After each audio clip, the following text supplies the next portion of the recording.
American sports, you would be hard-pressed to find a better and more intense rivalry than the Redskins and the Cowboys. This truly great rivalry runs decades deep. Here's Longley. He's going for all the marbles from Harrison. He's open. Screen pass, and it's batted down. The Redskins. 40 men together can't lose. Okay. The Cowboys. How about them Cowboys? Rivalry and tradition are next on Fox.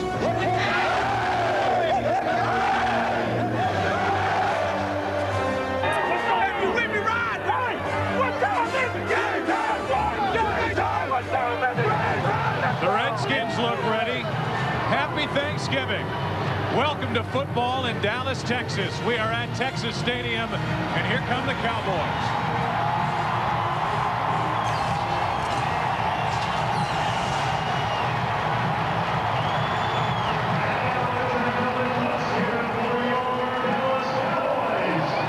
To the broadcast booth. I'm Joe Buck, along with Captain Cowboy Troy Aikman and Cris Collinsworth. I'll start with you. I know you're trying to compose yourself after watching the reunion between Jimmy and Jerry, but if you can just get out the words, I'll ask you what the tradition means here in Dallas. You played in 10 of these things, and they've got the Redskins in town. Well, this is obviously a special game, and it's made even more special by the fact that they're playing longtime rival Washington Redskins. In fact, some of these veteran players for the Cowboys talk to the younger players about not only what it means to play in this Thanksgiving game, but also what it means to be a part of this rivalry. The Cowboys have won the last 9.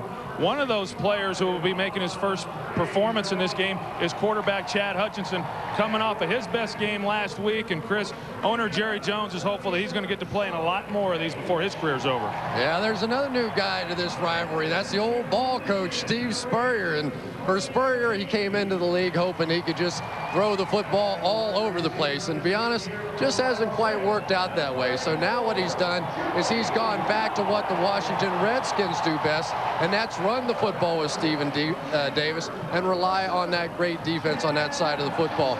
But remember, Spurrier is a guy that loves to put on a big show, and this is a national audience with a lot of people watching. I just wonder how long he's going to stay with that conservative plan. Guys, let's talk about tradition. I know the three of us grew up watching football on television on Thanksgiving, and because of that, not only the guys in the booth, but the guys in the truck, the guys all around Texas Stadium, wanted to send out a salute to Pat Summerall and John Madden, the best team ever to do these games on television, and we salute them for what they added and meant to this great rivalry.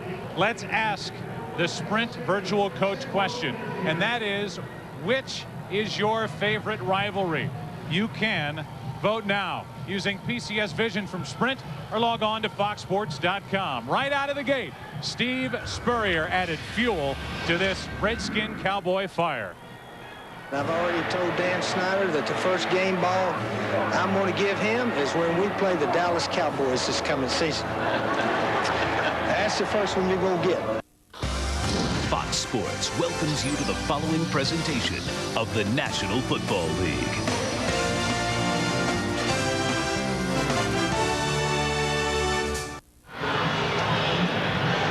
Not only is there the age-old rivalry, but that top note, Dallas 9 straight wins against the Redskins. The reason why Steve Spurrier said whenever we eventually beat the Cowboys, the game ball is going to Daniel Snyder. He backed off it last night saying, look, I didn't say it'd be this year.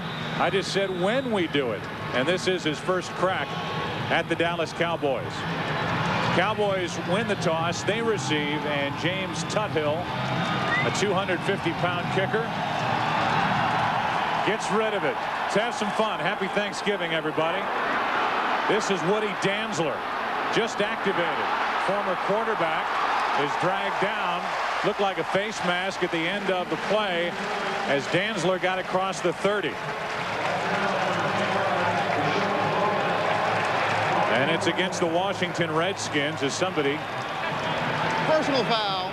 Grasping the face mask, kicking team, number 25, 15-yard penalty, first down. Rashad Bauman got a little mitt on the face mask of the former Clemson quarterback. So outstanding field position on the personal foul up at the 49-yard line. That's where the Dallas offense sets up.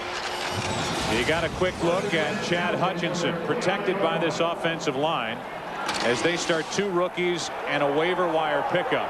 Emmitt Smith, Robert Thomas in the backfield to start. We'll see a lot of Troy Hambrick today. Showing blitz and coming.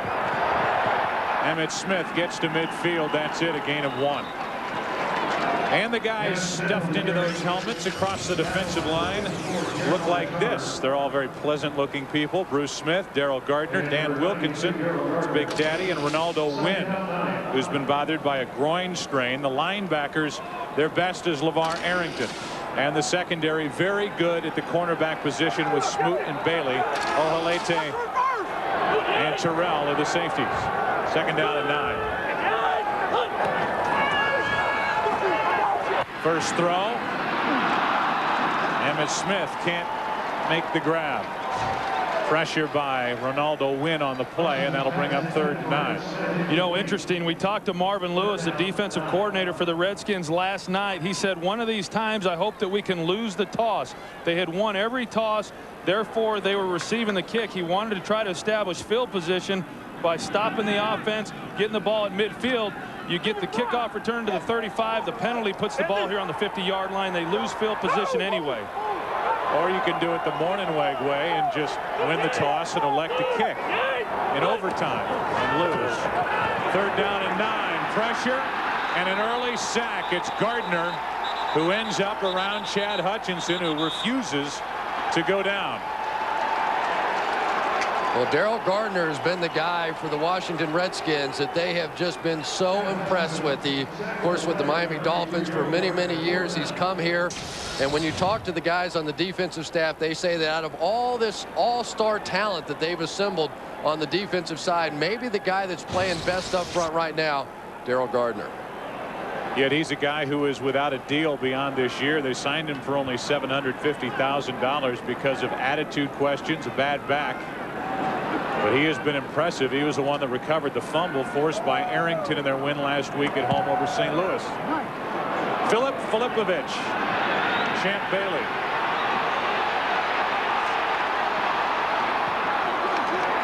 Took it at the 15, got up across the 20, a return of 8 yards after a 45-yard punt. And Lewis Mackey ended up making the stop for Dallas.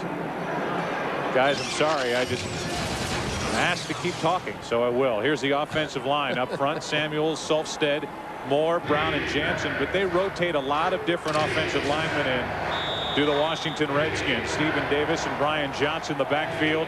Their best receiver is Rod Gardner. And Walter Rasby's the tight end. The carousel has come up on Danny Werfel.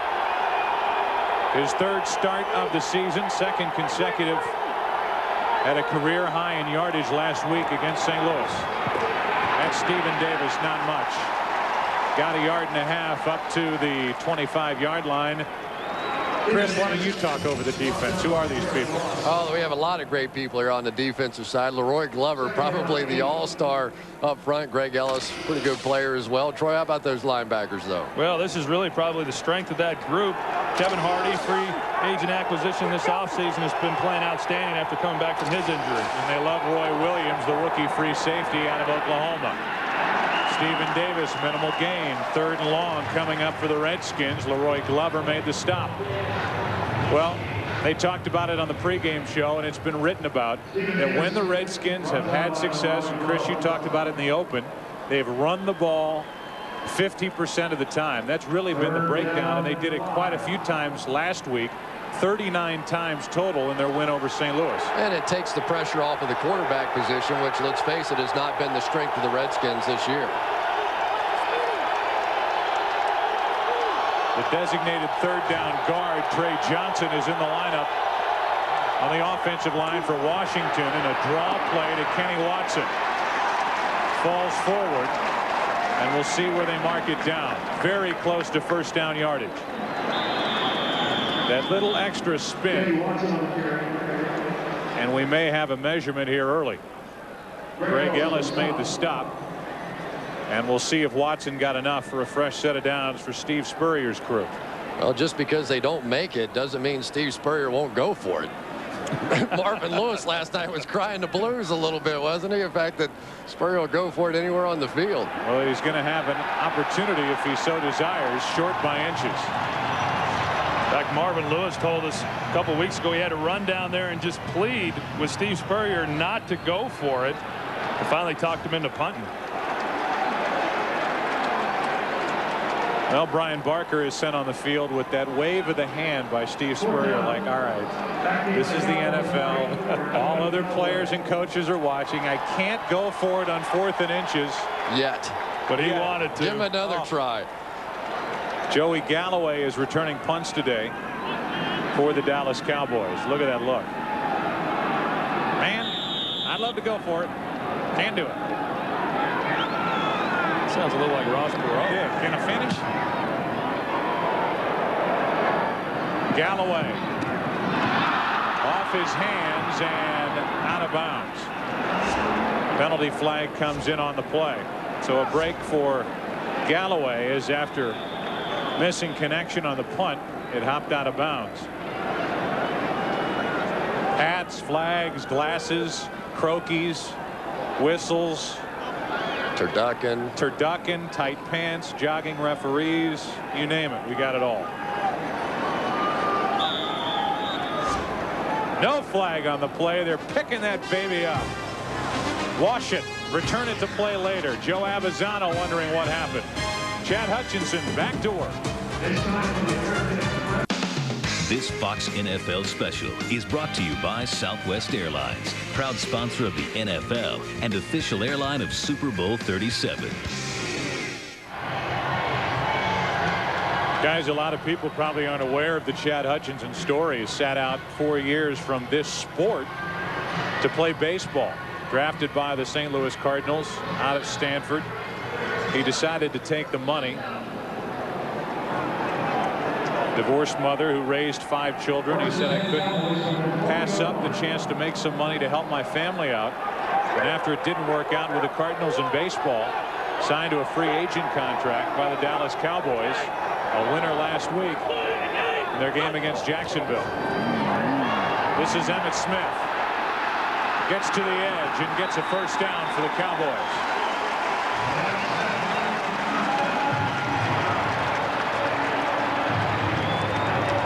LeVar Arrington is the one guy on this Washington Redskins defense they say they have to account for on every snap of the ball. They have somebody assigned every snap of the ball to try and go get him. He lines up all over the field, and when he gets in pursuit, the guy can run like a wide receiver.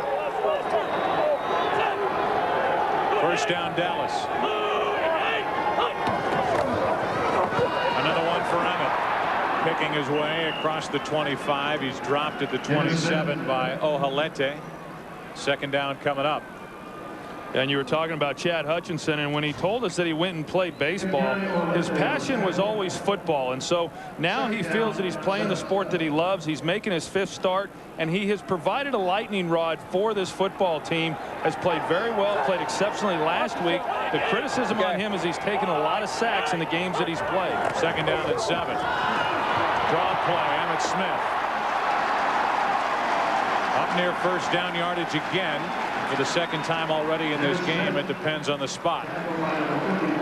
Well, you don't have to know much about football to know it's been a big controversy this year concerning Emmitt Smith and his playing time, and Troy Hambrick's been getting some opportunities because they really are looking to the future. Next season, Emmitt Smith about a $10 million hit on the salary cap, and really very doubtful, to be honest, Troy, that he's going to be back for another season with the Dallas Cowboys. But when we saw it in that game against Seattle when he set the record, we're seeing it early here today on this nationally televised broadcast. When Emmitt Smith decides to crank it up a notch, still pretty good. Well, it is good, yeah, and obviously based on what they've done so far in this game, he's going to get a bulk of the load as they take him out of the game and bring in Troy Hambrick. And one of the guys that they're going to be running behind is Ross Tucker, who was with the Washington Redskins and actually played for the Redskins in 6 ball games already this season. So he knows a little bit about this rivalry from last year. Now he's participating in it on the Cowboys side of the ball. Couldn't stand the Cowboys last year. Now he's drawing checks from them. First down, Dallas. Hutchinson to the sideline, and there's a good look at the strong arm of Chad Hutchinson. Catch is made by Darnay Scott for a first down. He's got a good fastball. Well, he really does. In fact, I asked him yesterday just how fast his fastball was in baseball. 97 miles an hour. So that tells you what kind of arm strength that he has. He winds up a little bit like a baseball pitcher, but he gets the ball to these receivers in a hurry, and that's been the biggest difference from him playing in Quincy Carter. He gets the ball on him and gives the receivers an opportunity to do something with it. First down, draw play, Emmitt Smith. Not much, got a yard. If there's an emphasis in this ball game for the Dallas Cowboys, it is on the two tackles in this game, Flozell Adams and Solomon Page. Because of the presence of LeVar Arrington on the other side of the ball, the Cowboys are going to have to use their backs to try and find him at various spots because he lines up all over the football field, so they won't be able to help those tackles. They're basically going to be one-on-one on the outside. Second down and 9. Hutchinson rolls, throws, and it's dropped. That's the rookie Antonio Bryant. And you talk to some of these Cowboys players and some of their personnel people, and they kind of roll their eyes when they talk about Bryant because he's got a ton of talent.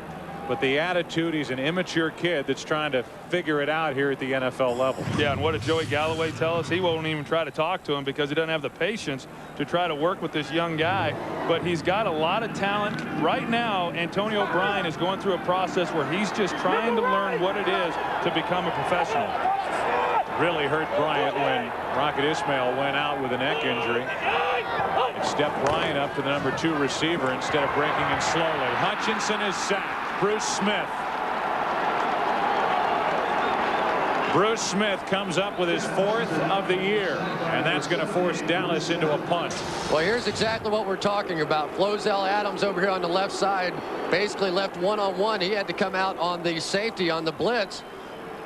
And then on the outside, Joey Galloway, who's been playing so well of late, working against probably the best cover man in football right now, Champ Bailey. And he's back to return the punt from Filipovich.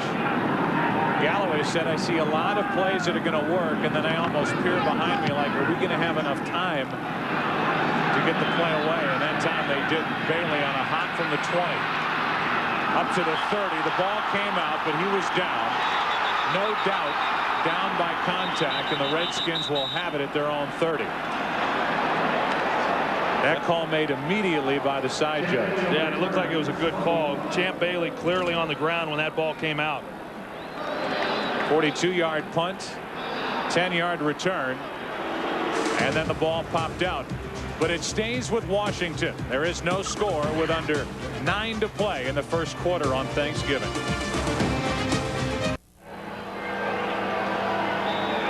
Emmitt Smith over on the bench showing the trainer where it hurts him. It looks like on his right hand, but we won't speculate on the injury. Maybe the trainer got hurt. Emmitt's checking in. Could be. Little role reversal on Thanksgiving from their own 30. First down for the Redskins, who are alive in the playoff chase. Right now on the outside looking in as the catch is made by Thompson. A gain of 8 on the play, and let's go down to Pam Oliver. All right, injury update on Emmitt Smith. He has a right hand contusion. He may return. Back to you. You can see that right pinky is ballooned up right on the knuckle, and we'll see if he does indeed return. Otherwise, it could mean more action for Troy Hambrick, who is thirsting for the football and has been very public about that. Second down and 2. Throw, catch, Gardner puts his head down and fights his way forward for a first down. Danny Werfel making his 3rd start of the season. He started in week 4 against the Tennessee Titans, but he got hurt and then did not get healthy again until last week, and that's why he made the start last week against St. Louis. Had an outstanding ball game in that one. Not a guy with tremendous amount of arm strength. In fact, many people have always told him that he can't play at this level, but he has all the intangibles. Obviously knows the system with Steve Spurrier going back to their Florida days. From their own 42, first down, play action. Over the middle of the field, wide open, and the catch is made at the Dallas 40 by Darius Thompson. And this is exactly what we saw last week against the St. Louis Rams. Washington came out early, pounded the football, tried to run. Then they come with the play action off of it just as they start to walk the safeties up. Now you have those big gaping holes in the middle of the defense. And everyone wants to talk about Danny Wuerffel's arm strength. Maybe he's not Troy Aikman or John Elway, but good enough to get that one in there pretty well. And don't make the mistake watching this game on Thanksgiving thinking that the Dallas defense isn't any good. They're 9th in the NFL. In fact, better statistically than the high-paid Redskin defense. That's Stephen Davis. He is out of bounds a yard shy of a first down, forced out by Dat Wynn. A nice drive being put together here by the Redskins. Yeah, and I don't think there's any question that they're going to continue to try to hammer Stephen Davis. Last week he had 31 carries.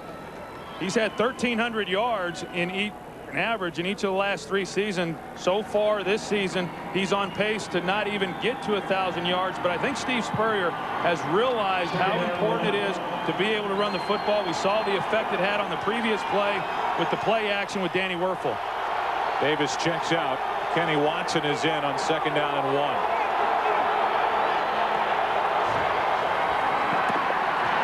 Wuerffel to the end zone. Underthrown and picked off. Edwards.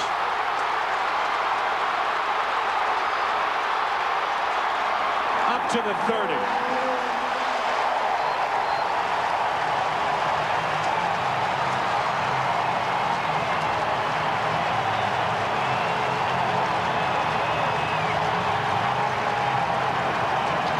Spurrier talked about Danny Wuerffel and his game last week. He said he underthrew a couple of throws, took too much off. He does here, and Mario Edwards gets the first of the day. Mario Edwards is giving thanks on this day for his first interception of the season. The Cowboys offense has turned the ball over. From their own 30, first down, and Hutchinson steps up, runs, and a nice gain. A slide forward, still took a pop from Trotter. And we'll go back and look at the interception thrown by Wuerffel. Yeah, well, the Cowboys come out and they play man-to-man coverage across the board. And we talked about the arm strength of Danny Wuerffel, and this is where it has hurt him. It hurt him last week. It hurts him again here. Man-to-man, you have an opportunity if you're able to get the ball out there. He's unable to, and Mario Edwards comes down with his first interception of the year.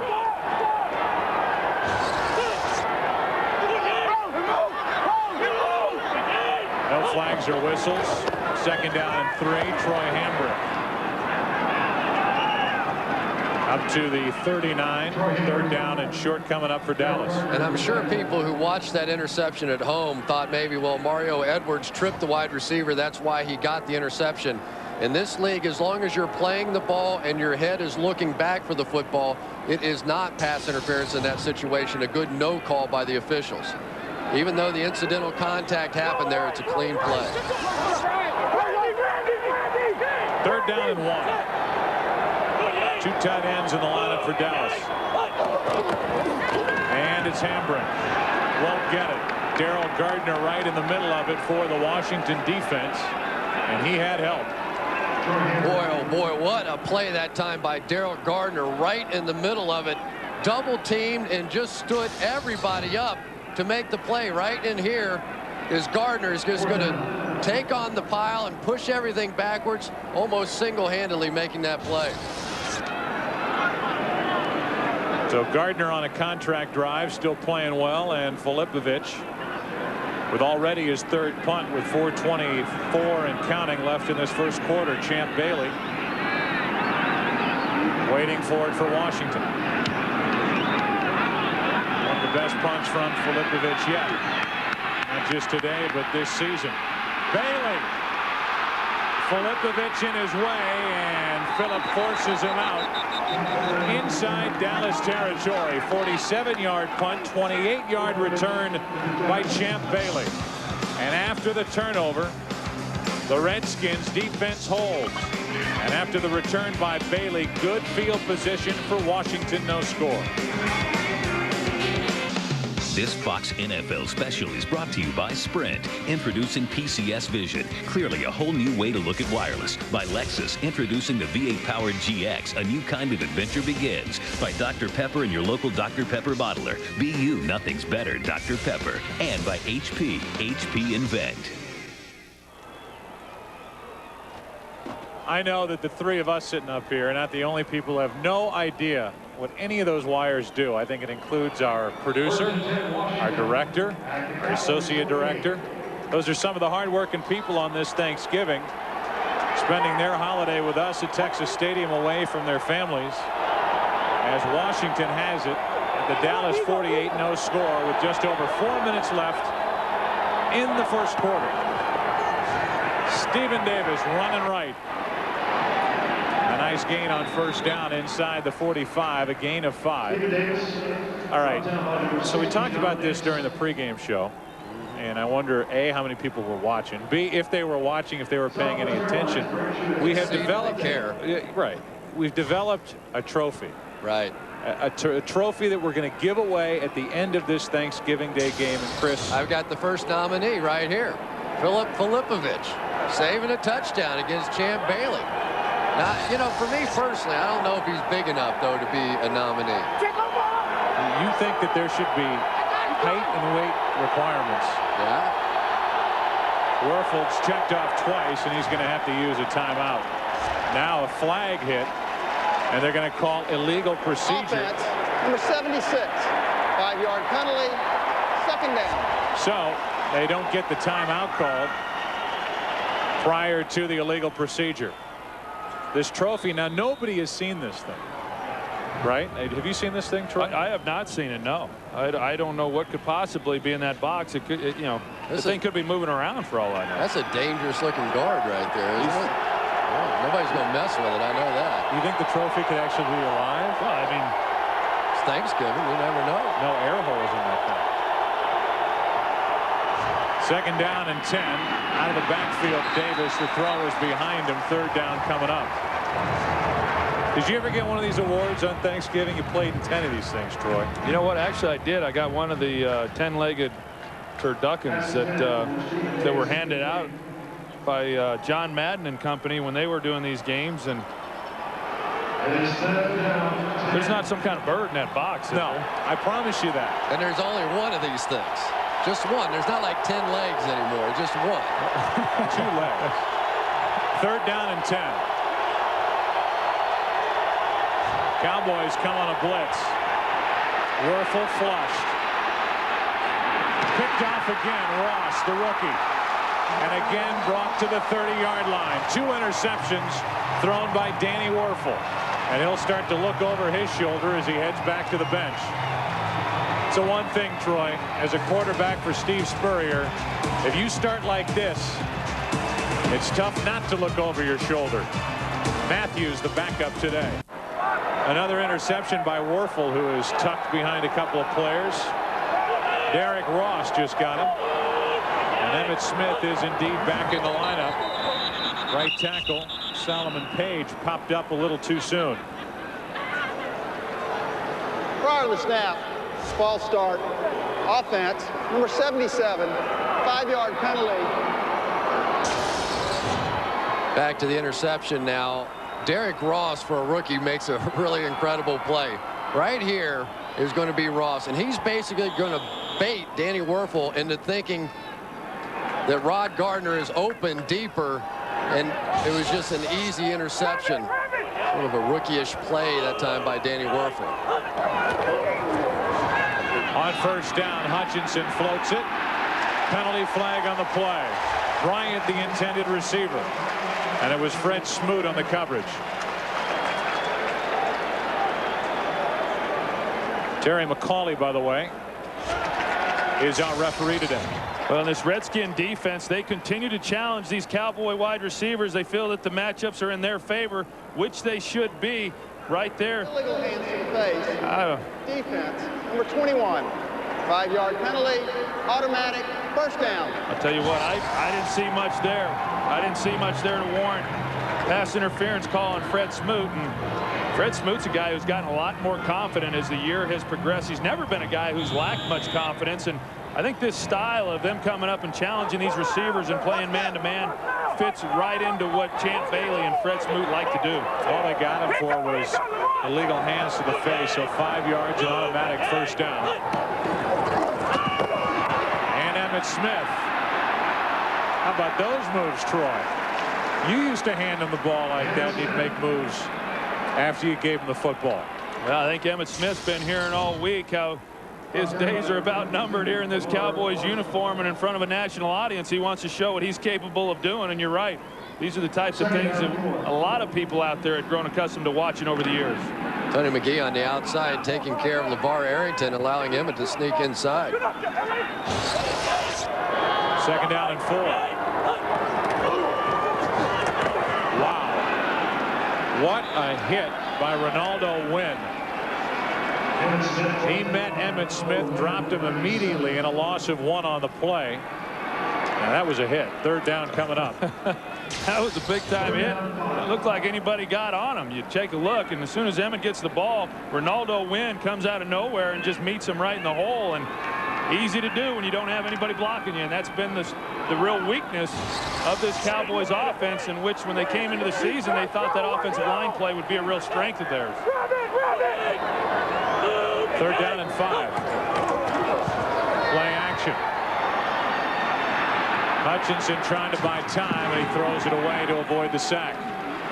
Pressure by Bruce Smith, who already has 1 sack today and 190 in his Hall of Fame career. Well, and I think if you watch Bruce Smith, 78, and just his, for as old as he is and as long as he's been in this league, for him to continue to hustle and try to run down a young quarterback says a lot for him. There's not a lot of guys that have been in the league that long that will try to make that play, and that probably explains why, in fact, he's still playing.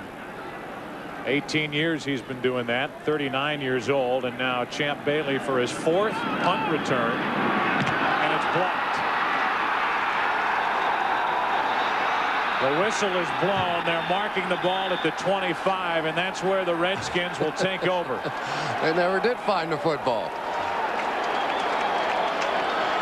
Looked like Kevin Mitchell got in and got his hands up and made the block.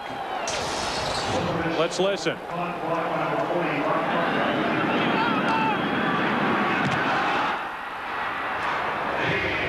Right into the gut of Kevin Mitchell. So far, Mike Stock's special teams for the Washington Redskins really have been the difference in this ball game, continuing to give the Redskins great field position, but Washington's offense has been doing absolutely nothing to take advantage. They take over at the Cowboy 25. With 1:13 left, blitz coming from Dallas. And Stephen Davis gets it to the 20. Gain of 5 on the play. Well, special teams has not been too pretty for Joe Avezzano's group. A longtime Dallas Cowboys assistant, and by his own admission, he says we've been okay, but for the type team we have, it's not good enough. We need to be stronger. We need to be sharper. We need to make some big plays to help our team win. Yeah, and what he said was we've had no negative plays. That was a negative play. Second down and 5. Stephen Davis brought down just short of a first down with half a minute remaining in the first quarter. And if the Redskins choose, they can let the clock run down to 0 and go to the other end. And I think now we're seeing a reaction to Danny Werfel's 2 interceptions to open this game with Steve Spurrier's play calling. He's getting back to what he did last week against the Rams, and that's turning around and just handing the football to Stephen Davis. So trying to split it down the middle. The Redskins have run more than they've thrown it. A toss to Davis. Cut down in the backfield. Dat Wynn. Getting the jump on everybody at the end of the first quarter. Dat Wynn was already headed down to the other end. And on 3rd and short, Wynn makes the stop. And they'll force the Redskins into a field goal attempt. No score after 1. Back after this from your local Fox station. No score after 1 quarter. That may change right now as James Tuthill, a very regal sounding name. The Earl of Tuthill is out to attempt a field goal. So far 10 out of 15 in this category. He has got a big leg, and he's a big bodied guy, 6'2", 250. And he missed 2 last week that were very makeable kicks. Fortunately, they didn't come back and haunt him. But in a game like this, when offenses are struggling, points are hard to come by. This is an important kick. That's one of the biggest kickers I've ever seen. He's no Janikowski, but he's like Thank God. He's like Janikowski light. Do they have those? Oh, they do. Pick one up in a store near you. 37-yard try for Tuthill. He's been working on his mechanics. This one's blocked. And it's the punter, Brian Barker, who recovers. And the ball's all the way back inside what is now Washington territory. Oh, goodness. Oh, my goodness. That's the punter, Barker, who ended up on top of the football. He's the holder. And it looked like number 76 got it for the Dallas Cowboys. The Flozell Adams. Big Flozell Adams. Leroy Glover missed it. Flozell Adams got a hand on it, and then certainly looked like Barker broke his nose trying to recover the block kick. For Flozell Adams, that's the 4th kick he's blocked in his career. He's pretty good at that. From the 49-yard line. Hutchinson dumps it off. Hambrick is smacked. A gain of 1.5 yards. Jesse Armstead made the stop, and we go back and look at the injury to Barker. Well, you can see that face mask. He's got really what is a kicker's face mask that's almost down. It doesn't protect his face at all, and he just paid a dear price for having that piece of equipment on the front of his helmet. Yeah, and a lot of time those helmets for kickers aren't even properly fitted, so I'm sure it had to have been pretty loose for a contact like that to split him open the way it did. 2nd down and 8. Play action. Hutchinson lets it fly. He's got a man, Scott. Incomplete, but a penalty flag comes in as LeVar Arrington may have roughed up, and he did, Chad Hutchinson.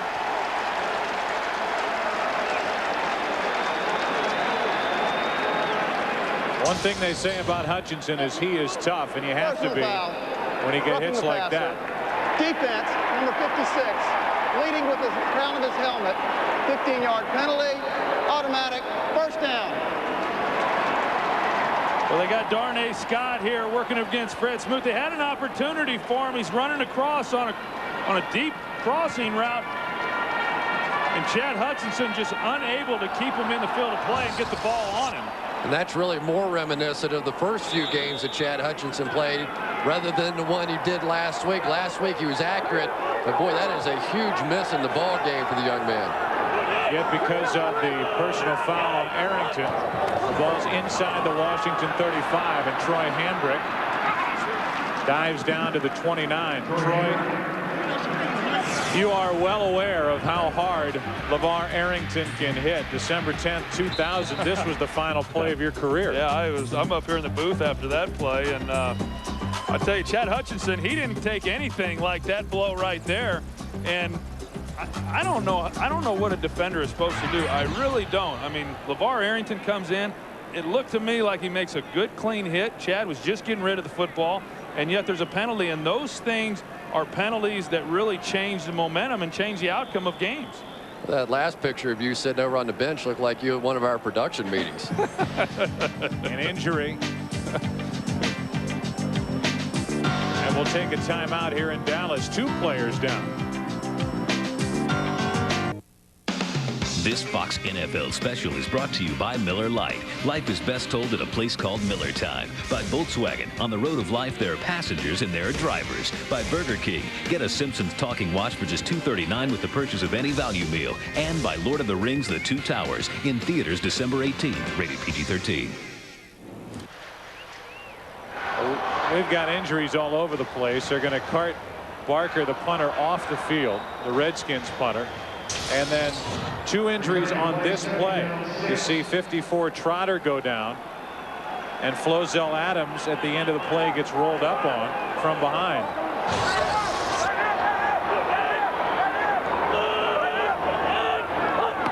Second down and 6. Hutchinson is smacked as he let it go, and Bryant has it for a touchdown.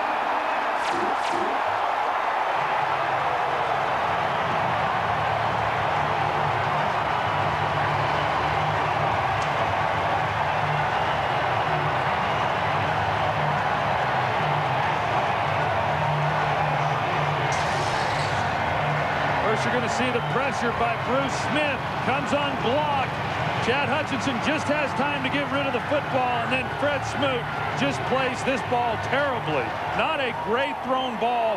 Poorly played by Fred Smoot. It was Kurt Vollers in at left tackle, taking the place of the injured Flozell Adams. He blocked down, and Bruce Smith had a clean shot at Hutchinson, who just got it away. And the rookie Antonio Bryant gets his 4th touchdown of the year. Dallas strikes first on Thanksgiving.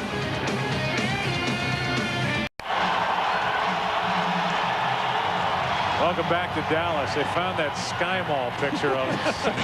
I was wondering when that thing would surface. Oh, goodness. And then you cover, boy, old Dallas Morning News. You got a lot to live up to today, Mr. Broadcaster Extraordinaire Aikman. Well, I'm doing my best. I know you are.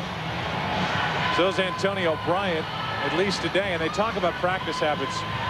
I think you could make a mistake, and you told me this a long time ago, to think that Michael Irvin, with all that goes into Michael Irvin, he really worked at his craft, practiced hard, and made himself one of the best ever to wear this uniform.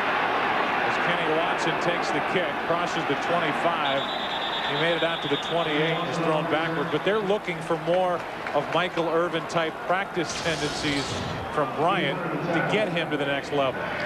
Well, Troy talked about the mistake Fred Smoot made here. There's no question Antonio Bryant can't go anywhere but straight ahead, and yet Fred Smoot never got his head turned back around to make a play. Chad Hutchinson showing his excitement and also showing his toughness. You know, that's what gets overlooked with him. Great arm, great physical skills, but he is a tough guy. Tough for a baseball guy. From their own 28, first down Washington, down by 7. Gardner trying to make a move, and Edwards makes a nice tackle, forces him out of bounds after a gain of 7. Doubleheader action coming up this Sunday on Fox. The big early game, the Chicago Bears and the Green Bay Packers. What's happened to Brett Favre and the Green Bay Packers the last couple of weeks? And this group will be in Philadelphia for a matchup of A.J. Feely and Kurt Warner. That's at 4 Eastern. That's this Sunday on Fox. Second down and 3. Werfel finds his man. That's Gardner. And a first down up near midfield, marked down at the 49. Derek Ross defending after a gain of 15. I think that's the big thing for the Washington Redskins, is they've just got to try to maintain some balance offensively. And when they do decide to throw the football, they've got to be able to protect Danny Werfel, because for the most part, he's made some bad decisions early in this game, but for the most part, he's a quarterback who makes good decisions.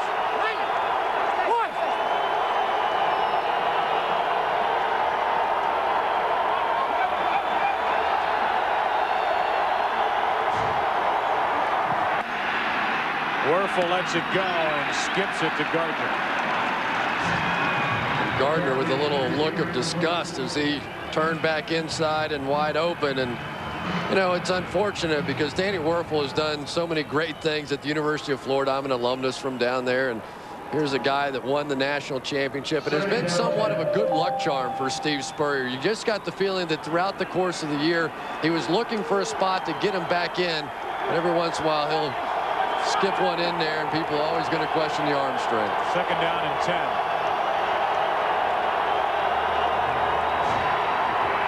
Setting up the screen. They do. Stephen Davis finds his way for a first down. Down to the 40. Gain of 12 on the play. And on that previous play, Part of the reason why he one-hopped it in there was because he was getting hit as he was getting rid of the football. So Steve Spurrier comes right back with the screenplay, which was set up very nicely, and they're able to get a first down out of it. Danny Werfel, who was a 4th-round pick by New Orleans in the '97 draft, after he won a national championship and the Heisman Trophy at Florida under Spurrier. From the Dallas 40, first down. Werfel has time and airs it out. Gardner fights. Touchdown. Working on the rookie Derek Ross, who has an interception today, but now he gives one up. Well, the first thing is he gets some protection. They're able to slow down the Roy Glover. Again, they have one-on-one on the outside. Derek Ross, who had an interception earlier. This time, Rod Gardner gets the best of him.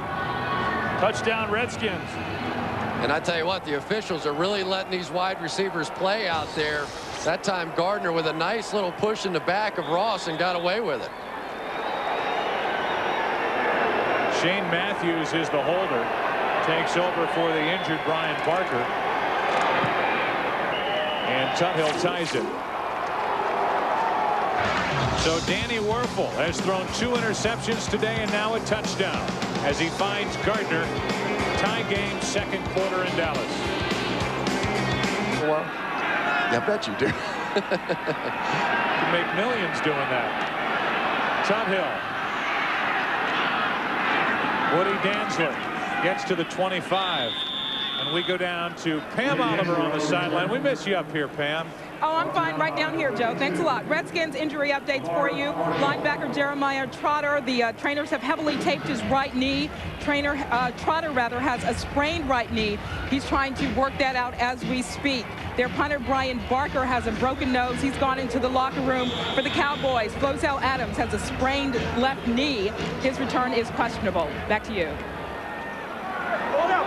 All right, Pam, thanks. Injuries up and down that offensive line, and Flozell Adams now standing and watching, and the ranks are getting thinner and thinner on that offensive front for the Dallas Cowboys. What a good throw by Hutchinson. The ball pops out. It's recovered by the Cowboys. That may be, as Whalen, the tight end, comes away with it, the best throw that we've seen Hutchinson make today. Yeah, I think you're right, Joe. That's what he brings to this offense, and that's the thing that when you go out and you watch him play, whether it's in a ball game or you watch him at practice, that's why these coaches here, and that's why owner Jerry Jones have gotten so excited. They've had a hard time last year. They went through a lot of different quarterbacks. This year they've had Quincy Carter playing. They believe they've settled in on the guy who's going to be the quarterback of the future. Another injury on that offensive line is Andre Girard, who's out with a groin at the moment, as Emmitt Smith gets the toss, and boy, is he running hard on Thanksgiving. Has another Dallas first down up to the 48. Del Cowsett made the tackle. You know, and I always thought that's what made Emmitt Smith so great. And it wasn't the Barry Sanders or the Walter Payton kind of 60 and 70-yard runs that you would get. It's all the broken tackles. It's the guys that miss him, that get hands on him, but can't get him to the ground. The 3-yard carries that turn into 4, 5, and 6-yard carries.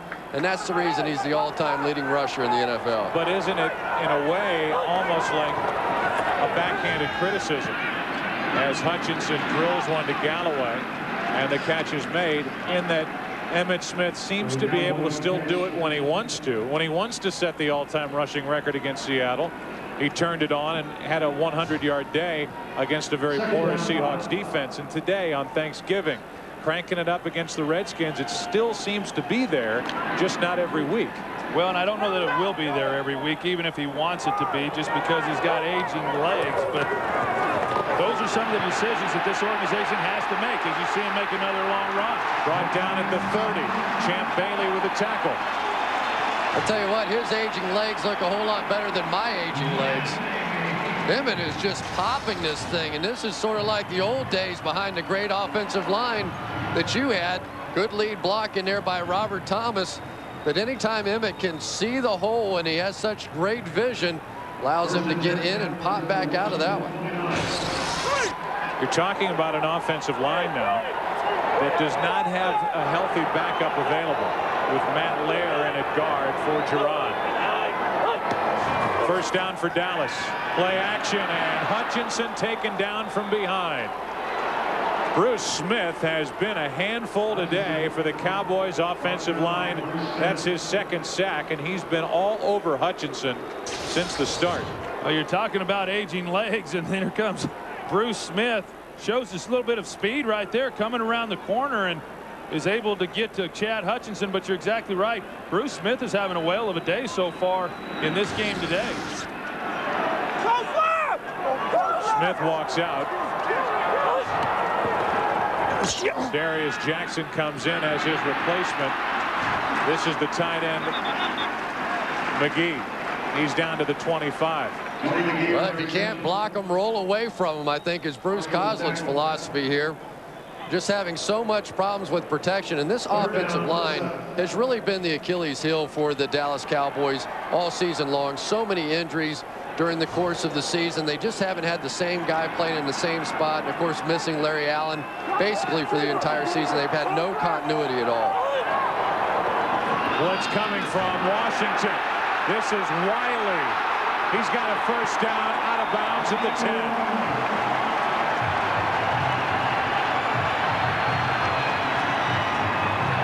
Michael Wiley showed a burst on that third down carry. Well, and a great call by Bruce Collinsworth on third medium. He comes with the draw. Michael Wiley, the third down back, who probably has more burst and speed of any of the three backs on this team, does a great job of setting it up, getting it outside, and getting key yardage.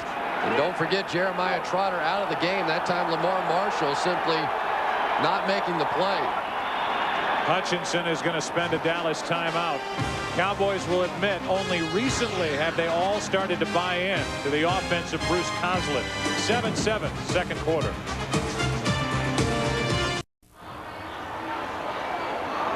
A 7-7 game with Dallas on the move. They've got a first down at the 10-yard line with under 7.5 to play here in the first half.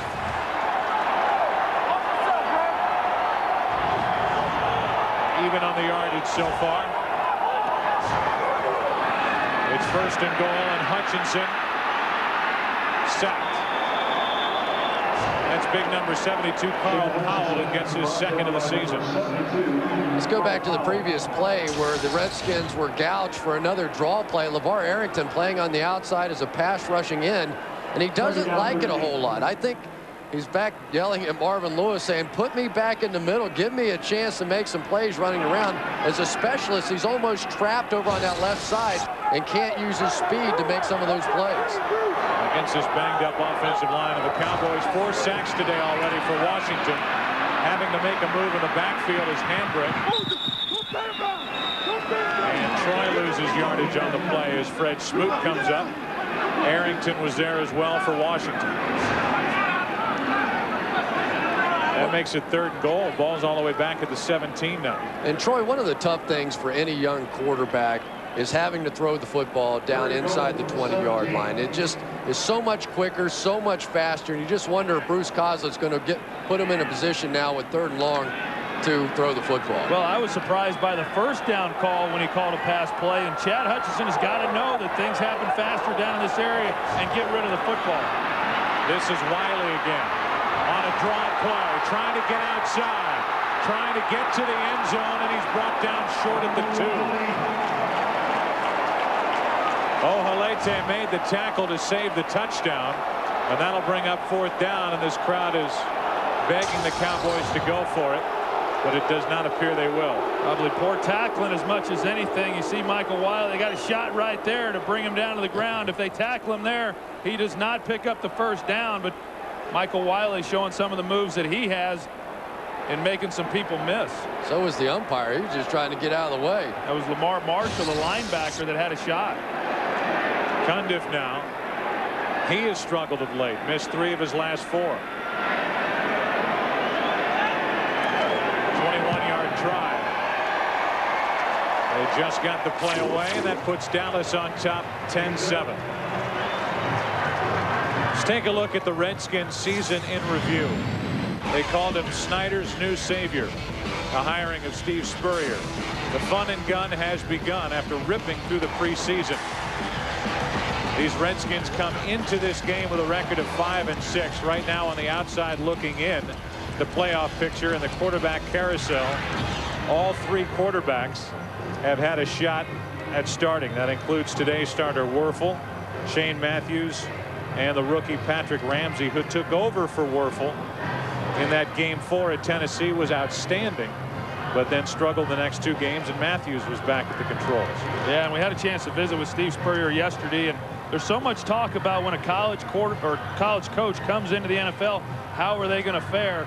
I think he's swimming a little bit right now, trying to figure it all out. I think he thought that he would be able to come in with Danny Wuerffel, with Shane Matthews, and throw the ball around the yard a little bit.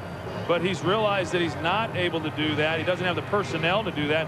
But I do believe, Chris, and you certainly know him better than I do, he's a smart guy, and he'll figure it out. Yeah, what did he tell us? He said, Chris, those wide receivers aren't quite as open as they were back in Florida. It really is. You kind of forget, because you can get away with a guy at quarterback who doesn't have the huge arm in college, because there are those kinds of openings to get the football in. Yeah, and I like the nickname that he has for you, Cadillac. Cadillac. Quite as open as they used to be. Short kickoff. This is Rock Cartwright taking it on the run. And a little 5'7" Rock Cartwright gets out to the 32-yard line. Michael Wiley made the stop for the Cowboys. Well, the Great American Race is coming back to Fox this February. The world's best drivers return. The 45th running of the Daytona 500 drops the flag on 15 weeks of NASCAR coverage, returning this February on Fox. It's one of the few sports that the Super Bowl is the first event, the Daytona 500. We build to that in the NFL, and Danny Wuerffel just threw his first touchdown pass since '98 when he found Gardner on the last possession. This is the fullback Brian Johnson. He's brought down at the 39-yard line, a gain of 6. Big Gobbler Award. Kind of bears a striking resemblance to somebody we know up here. Stephen Davis out to midfield. They're going to mark him down at the 49. Chris, did you take it personally when you got a look at that thing? I thought it was a rather handsome creature, to be honest with you. Really? Yeah. It's kind of a metallic, long-necked looking turkey thing with a helmet on. And I don't know why Aikman's laughing. So let's see. Look at that. Why are you laughing? Well, hey, stop it. Did someone pose for that? That's what I hear. From the 49-yard line, it's first down, and Wuerffel throws. Penalty flag as Mario Edwards climbed the back of Rod Gardner.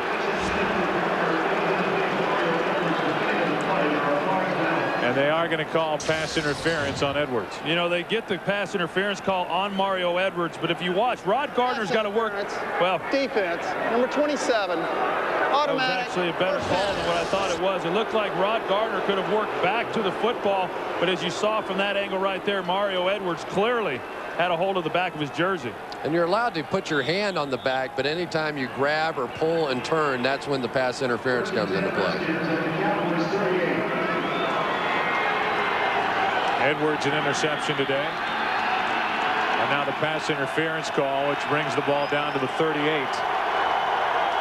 4:21 left in the first half here in Dallas.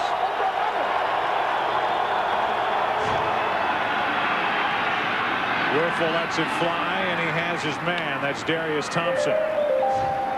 Pass is complete. An 11-yard pickup. Another first down for Washington. Troy, the one thing that you can do as a quarterback, if you don't have the arm strength, is anticipate. And that time, Danny Wuerffel did a great job of making that throw well before the wide receiver got into his break. So as he was coming out of the break, the ball was there, and the defender didn't have a chance to make the play. Rare is it when you see a quarterback, what is a pleasant day, and the element's not a factor, wearing gloves, including on his throwing hand, as Rod Gardner makes the catch and gets it down to the 23, a gain of 4 on the play. Let's go down to the sideline again and check in with Pam. All right, Joe, defensively, the Redskins are currently down a couple of linebackers at the moment. Weak side linebacker Jesse Armstead has a bruised left knee. Middle linebacker Jeremiah Trotter has a sprained knee. They are taking him into the locker room as we speak. He's done for the day. Back to you. So it's been one injury after another. So far in this first half, it's 2nd down and 6 for Washington. Play action to Kenny Watson, and then it's dumped off to Watson, who makes a move and is brought down at the 15 with another Redskin first down. Kevin Hardy with a tackle. Well, and you see Jesse Armstead and Jeremiah Trotter that are no longer playing in this game, and those were two of the guys that were supposed to help provide some leadership for this team, because they're guys that have beaten the Dallas Cowboys at their respective teams prior to coming here, and now they're not going to be given the opportunity to continue to play throughout this game today. See Trotter leaving. His knees have been a concern since college. Carted off the field as Stephen Davis lost half a yard. Pete Hunter up to make the stop. One of the dangers in playing the spread offense, or even having somebody in the slot, is sometimes you can get those corners that come crashing down off of the wide receiver and can actually get involved even in running plays. That time Pete Hunter just crashing in off the corner, able to make the hit in the backfield. 2-minute warning here in Dallas. Anything that surprises you so far today, Troy? Nothing here. Chris? Just the way that trophy looks. You're ticked, aren't you? A little bit. 10-7 Dallas.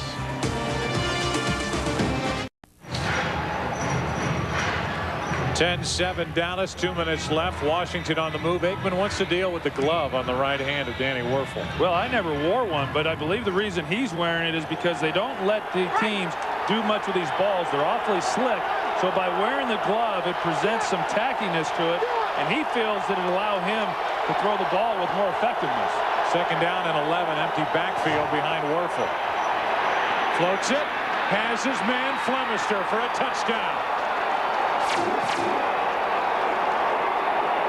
When you throw balls like that, I'd be wearing a glove too. Zeron Flemister gets his 2nd touchdown of the season, and with that, the Redskins are on top. That is absolutely my favorite play as a wide receiver, when you get to run from the slot, the go route, because then the corners and the safeties are split. There's a nice gap in between, and Danny Werfel just laid it in beautifully. You saw Dexter Coakley let him go, and that gave him the space necessary to fit that ball in. Again, Shane Matthews doing the holding. Gets it down perfectly, and Tuthill makes it a 4-point game. Danny Werfel with 2 touchdown throws today. And the Redskins lead for the first time this Thanksgiving.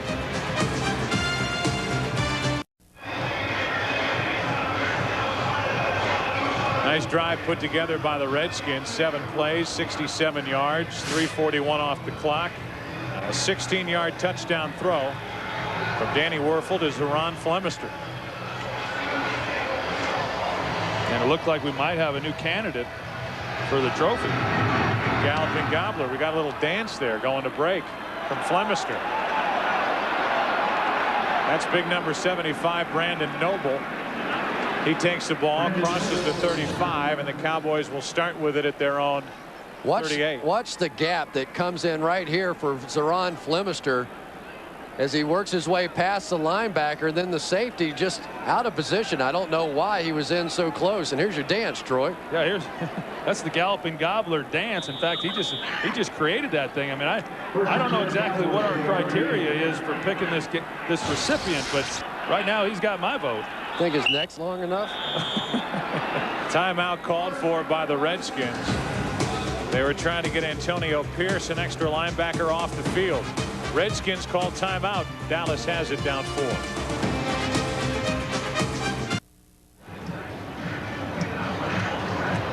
A minute 50 to go, and it'll be fun and interesting to watch Chad Hutchinson work the 2-minute offense for the Dallas Cowboys. Coming up on the Visa halftime report, JB, Terry, Howie, and Jimmy will have scores and highlights from the Turkey Day games, and the Fox Sports ticker will keep you updated with up to the second stats. And here in Dallas at Texas Stadium, Leanne Rhymes will be performing, so stay tuned for that.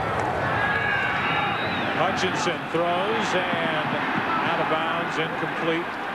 Galloway, the intended receiver, and Champ Bailey, who's becoming one of the best in the NFL, was all over him. Yeah, if you're going to throw that fade streak, I think I'd go somewhere other than Joey Galloway or Champ Bailey's side. Joey Galloway's awfully fast receiver, but I just haven't seen anybody in the league this year that's better at man-to-man coverage than Champ Bailey. And Champ Bailey's going to be shadowing Joey throughout the day. Trying to set up a screen.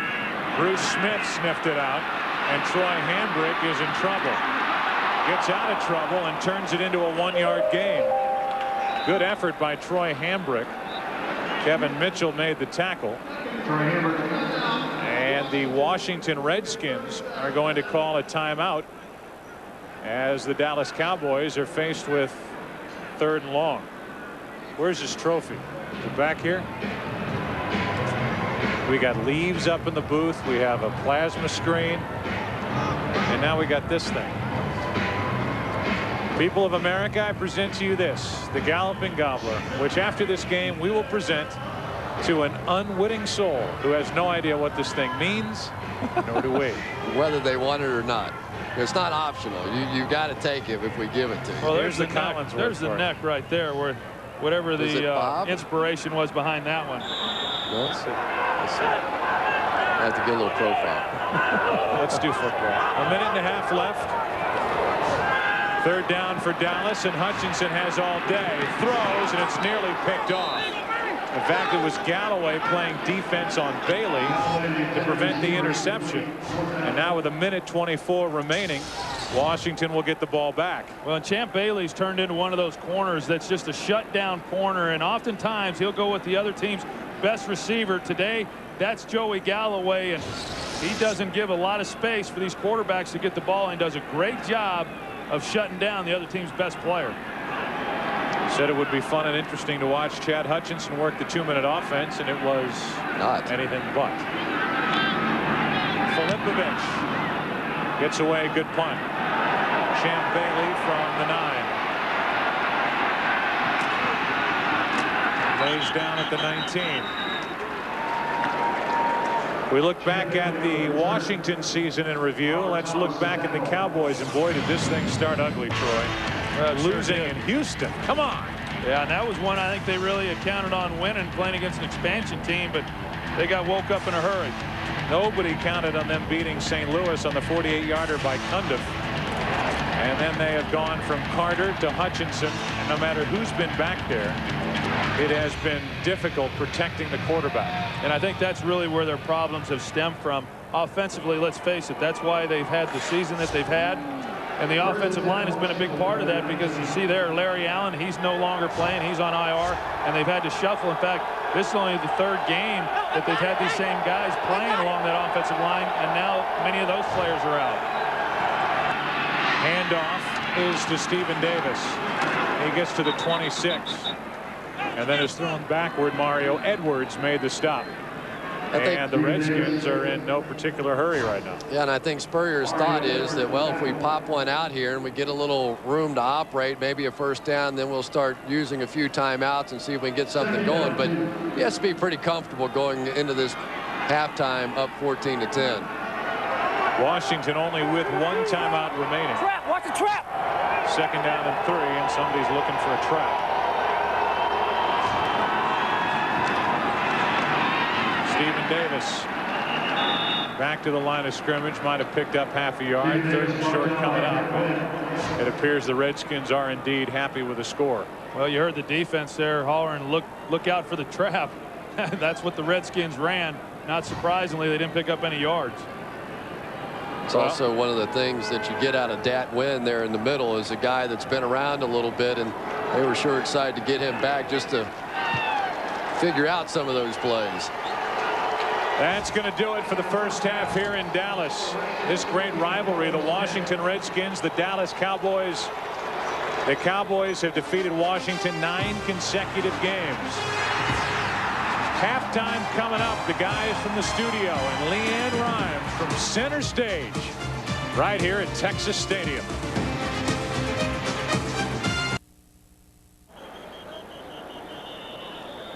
It's a 14-10 Washington lead, moments away from the start of the 2nd half.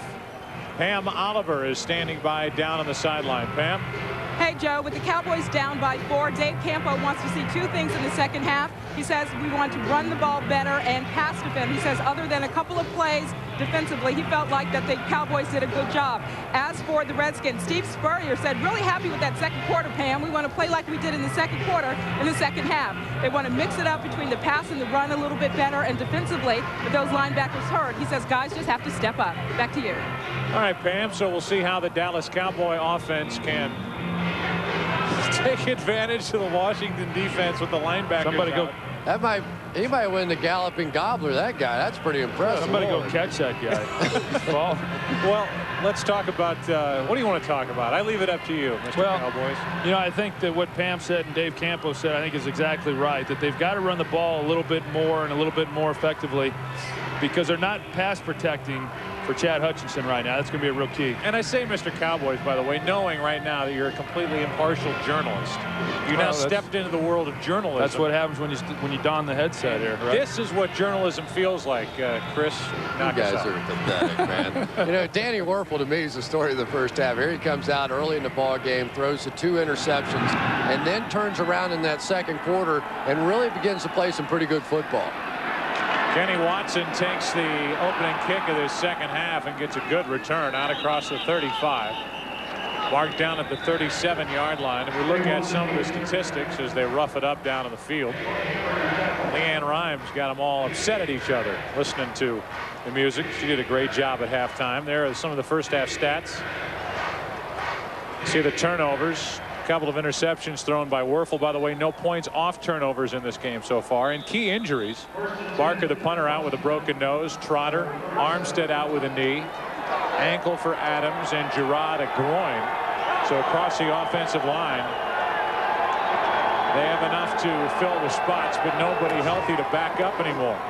As Werfel starts the second half with a throw, and he finds his fullback Johnson. Tackle is made at the 44.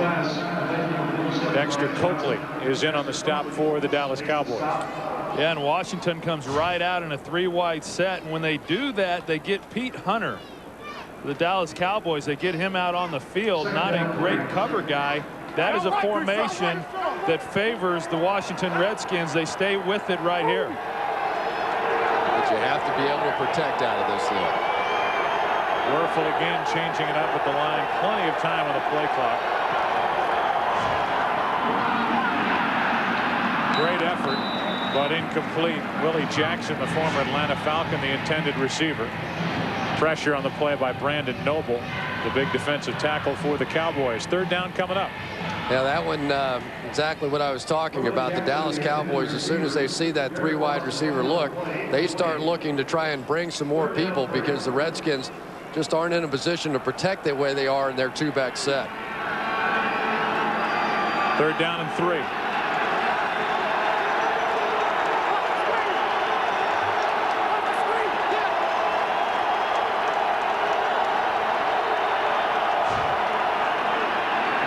Werfel throws, and it's caught for a first down. That's Darius Thompson. And he's brought down at the Dallas 46. Well, and that's what I was talking about earlier. Darius Thompson's going to be working the inside slot against Pete Hunter. And that's just an easy first down. He runs down, runs the curl route, gets the ball on him. And right now the Cowboys are playing some man-to-man coverage, and I don't know that they have the corners that can hold up against this receiving group for the Redskins. Blitz coming from Dallas. At least they show it on first down and 10, and they come. Redskins pick it up enough, and wide open is Thompson. The catch is made. Marked out of bounds just inside the 12. Thompson ended up on the safety Dixon, a gain of 35 on the play. And it all starts up front. Danny Werfel barely able to get this pass out. Hangs it up with enough air underneath it so that working against the safety, Tony Dixon, who obviously is not a very good cover guy, pretty easy pitch and catch. Well, he's not a good cover guy at all. In fact, they don't ever want to see him in coverage. They would prefer to play zone, let him come up and be the 8th guy in the box in the running game. That time, because they're playing man-to-man, he gets caught in coverage. Obviously, just completely out of position. Just shy of the 11-yard line. Play clock is winding down, and Wuerffel has to spend a Washington timeout. But the Redskins have the lead, and they're looking for more.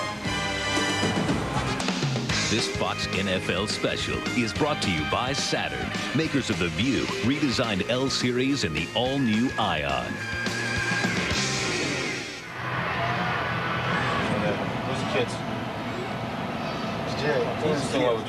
More of the folks in our trucks.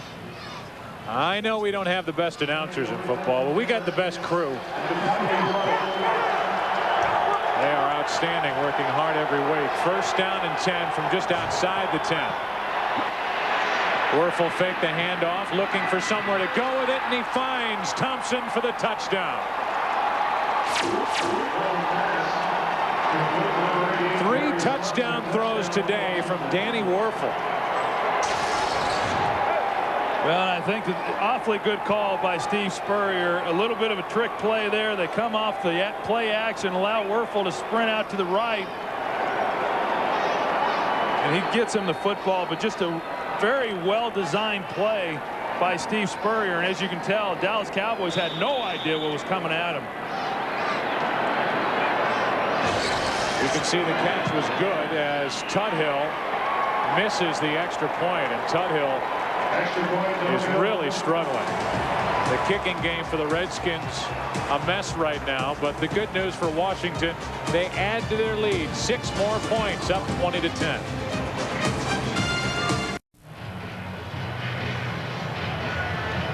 Because of the injury to Brian Barker, the holder, Shane Matthews, now the holder, and he's just interested in getting the thing on the ground, laces back, and I can tell you as a former holder, those kickers get a little flipped out when they see those laces. There's really no excuse for Tuthill.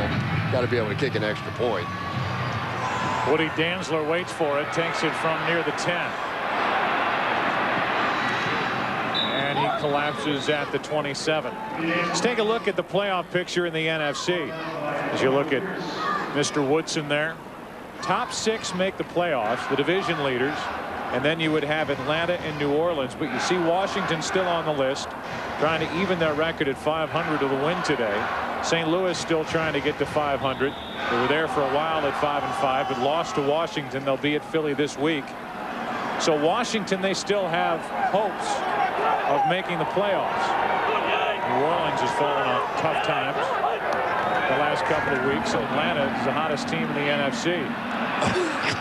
Hutchinson had his arm hit to force Cris Collinsworth to laugh like Scooby-Doo. And it's 2nd down and 10. Front row. That one went in the front row. You know, I think you're right, Joe, talking about the playoff picture in Atlanta. What they've won the last 2 games. Clearly, they've got the hand up on everybody as far as getting in, but it's an awfully tight race. And the other team that I wouldn't rule out, even though they lost last week, was the St. Louis Rams. They have a chance still to even win that division. 2nd down and 10. Emmitt Smith. Big day for Emmitt Smith when he's had a chance. Meaning A, when he gets the ball, B, when this banged up offensive line gives him room to run. And Bruce Smith made the tackle after this gain of 15. I feel like I'm in a time warp watching Emmitt here in this ball game. This is the old Emmitt Smith. People getting their arms on him, the spin, the turnaround, and running for 15, 20 yards. What a day by Emmitt Smith. Anytime you feel like you're in a time warp, just look to your left. A reverse. Galloway. Nice work by Galloway to avoid 1 tackle. He spins forward to the 48, a gain of 6. Joey Galloway told us yesterday that they would have the reverse up in this game. They run it there. He said he's been trying to talk to Bruce Coslett about letting him throw the football, but I don't think he has shown enough in his arm to give any confidence to Bruce Coslett to let the ball go. I think he was just happy to get away from Champ Bailey for a play. There's only one reason why Joey Galloway is here in Dallas, and that reason is sitting up here in the booth with Cris Collinsworth and Joe Buck. What'd you tell Galloway? Well, the reason I'm up here in the booth is because Joey Galloway went down in the first game he played with me. More on that and other trials and tribulations from the Cowboys after this. I know a lot of people watching on the Armed Forces Network, really around the world. We want to certainly say happy Thanksgiving to all of you, and Thanks for what you do. 2nd down and 4 here for the Dallas Cowboys. Emmitt Smith runs into the linebacker Kevin Mitchell, who's playing in place of the injured Jeremiah Trotter in the middle. For the Redskins and their defense, they have been busy, and in the backfield of the Dallas Cowboys, plenty of time. 4 sacks today. Bruce Smith has 2 of them. By the way, Smith is starting to creep up. He's now only 7 sacks shy of tying Reggie White for the all-time lead in the history of the NFL. Well, they've definitely been able to get pressure on Chad Hutchinson today. Some of that is coverage sacks with his great secondary, but also some of it is Chad Hutchinson just hanging on to the football. 3rd down and 5. Over the middle, it's incomplete, but a penalty flag comes in.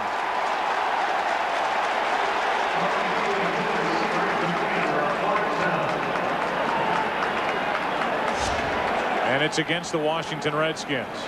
Redskins bench is trying to argue that the ball was tipped. Pass interference. Defense. Number 31. Automatic. 1st down. David Terrell, the free safety. Was this ball tipped? No, it just came out ugly.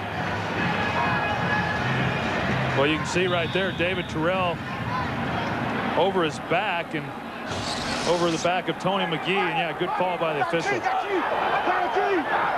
that brings the ball down to the 42-yard line. And the throw is short. Galloway, while we look at Galloway, and now a little action behind the play. Carl Powell and Chad Hutchinson get up talking to each other. No flag on the play.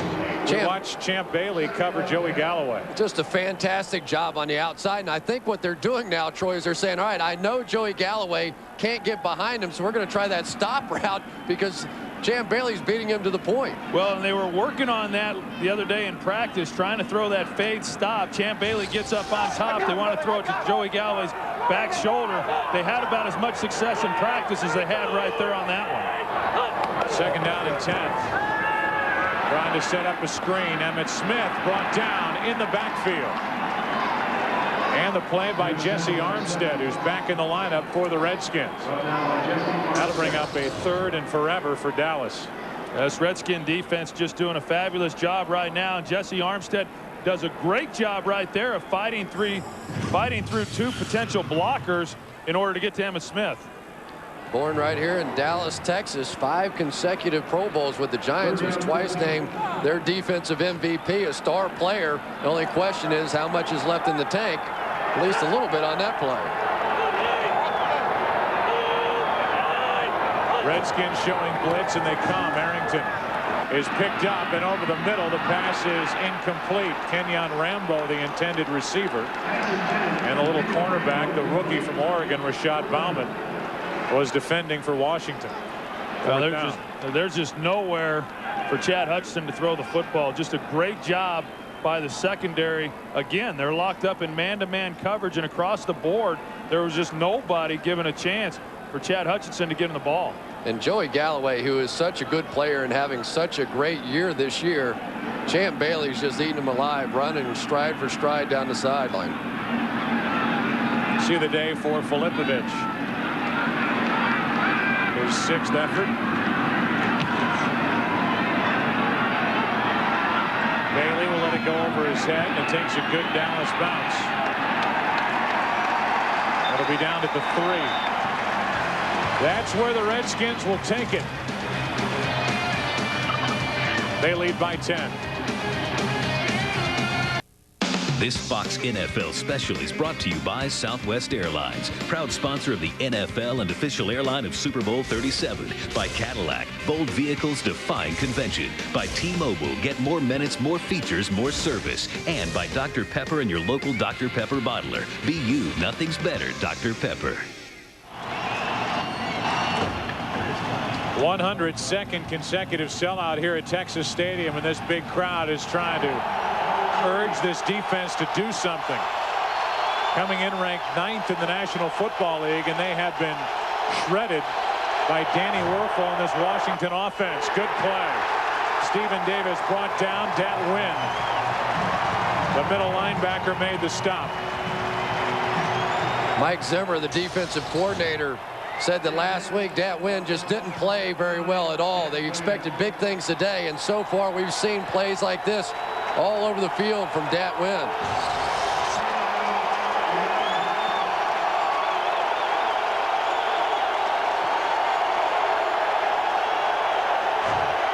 Second and 12 after a loss of 2.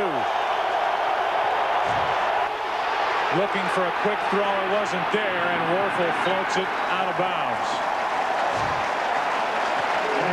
3rd and 12 coming up. Cowboy defense there doing a good job of getting in the passing lanes, not giving Danny Werfel anywhere to throw the football, but Danny knows that he has got to be able to get rid of the football, can't afford to hang on to it in the pocket. Sprints out and unloads it, makes a good decision. As you see right there, Derek Ross in good coverage.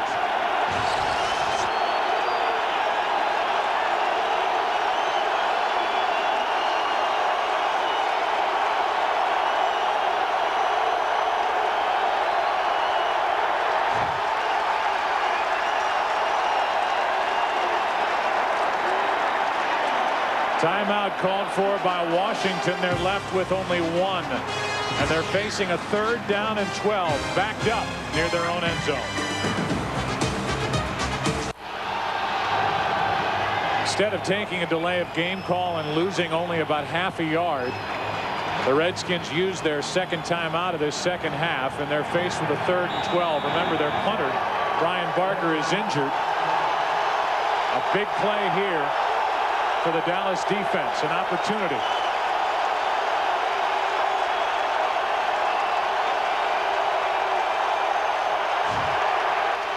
Werfel dumps it off. It's picked off. Williams, touchdown. That's making the most of an opportunity.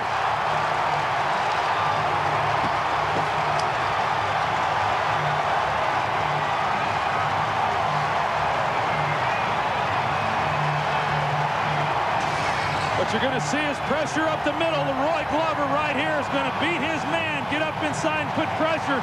The Dallas Cowboys win with 6 defensive backs, 1 linebacker, and 4 down linemen on that defensive stand there.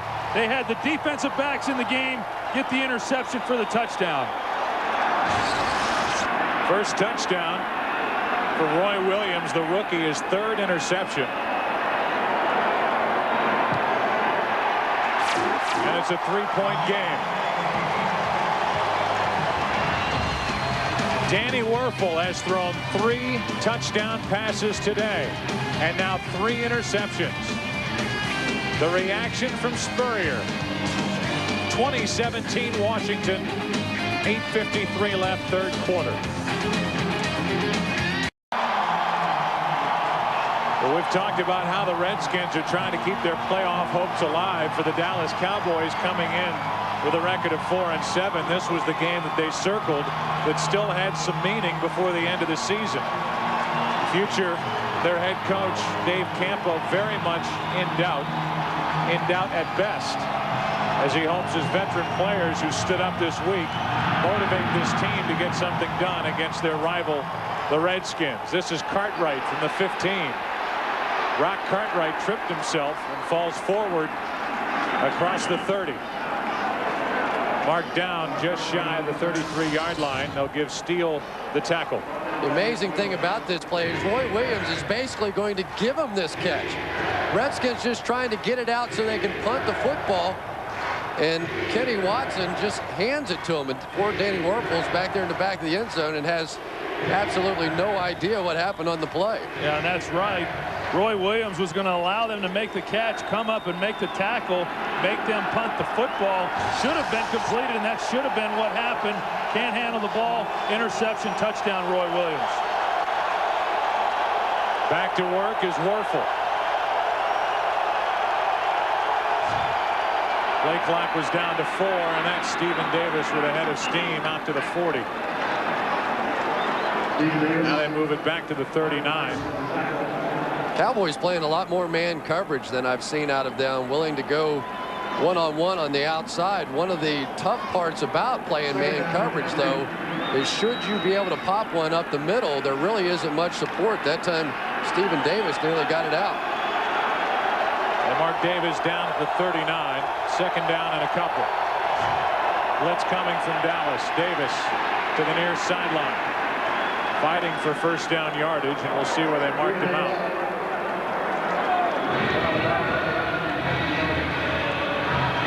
Marked him out shy of the first down. 3rd and a yard coming up. 2 weeks ago, Stephen Davis came out publicly and last week gave him 31 carries. They win the ball game. That seems to be the formula that is going to take them over the top here today. They need to continue to give him the ball. Quarterback sneak from Werfel. And they're going to mark Werfel down with enough yardage for a first down. Danny Werfel's a guy, and he was telling us in our meeting last week that he made the comment that there's really only 2 guys or 2 people in the world that think I can still play quarterback in the NFL, Steve Spurrier and my wife. He said when he got home, he got a call from his dad and said, hey, wait a minute now. I believe you can play as well. He's doing a pretty good job in his 2 starts. The Redskins offense has looked better than it has otherwise.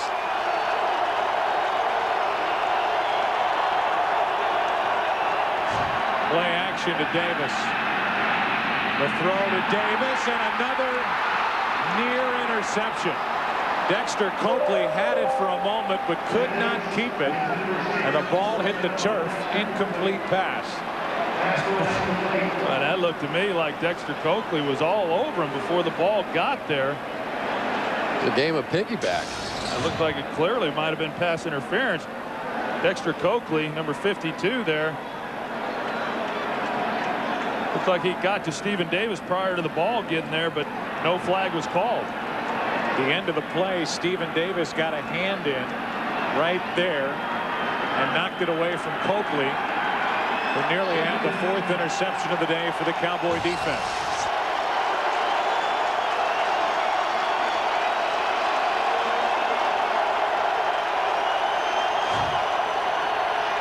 More play action. This is the fullback Johnson. They'll give him forward progress to the 47-yard line. 3rd down coming up. Kevin Hardy on the tackle. Yeah, and I don't think you can say enough about Kevin Hardy and what he's meant to this defensive team. Him and Leroy Glover both coming in the offseason, free agent acquisitions. Both of them have been tremendous locker room guys. And when you talked about the veteran players that spoke to the team, one of them was Kevin Hardy. Another one was Leroy Glover, who have not played in this rivalry, but they knew how important this game was going to be.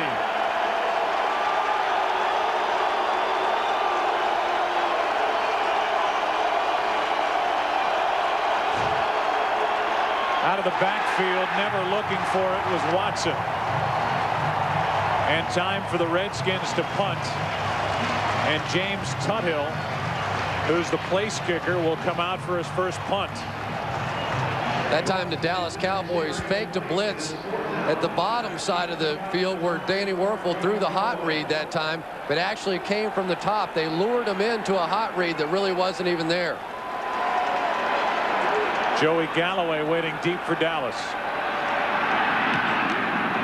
And a beauty punt, but on a line drive, it takes a hop and goes into the end zone.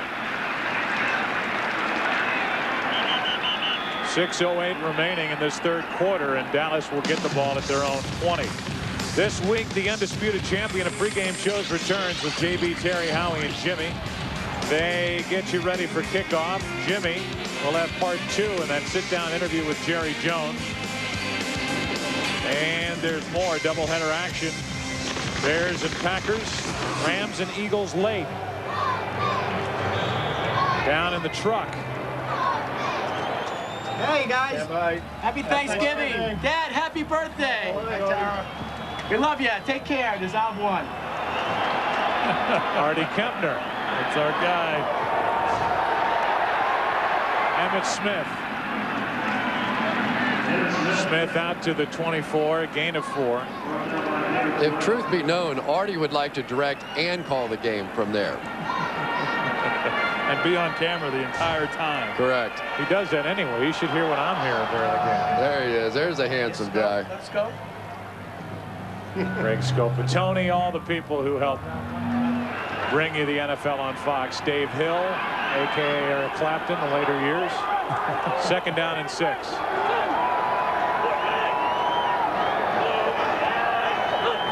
Redskins come on a blitz. Emmitt Smith turned nothing into something. Out to the 29. Instead made the tackle. Picked up LeVar Arrington well on the blitz that time. They really, you can see this Dallas Cowboys game plan has been focused in on number 56, and he really hasn't been much of a factor in this ball game. When a blitz right up the middle there, they pick it up, and it gave Emmitt enough time to dance around and find a hole. 3rd down and 1.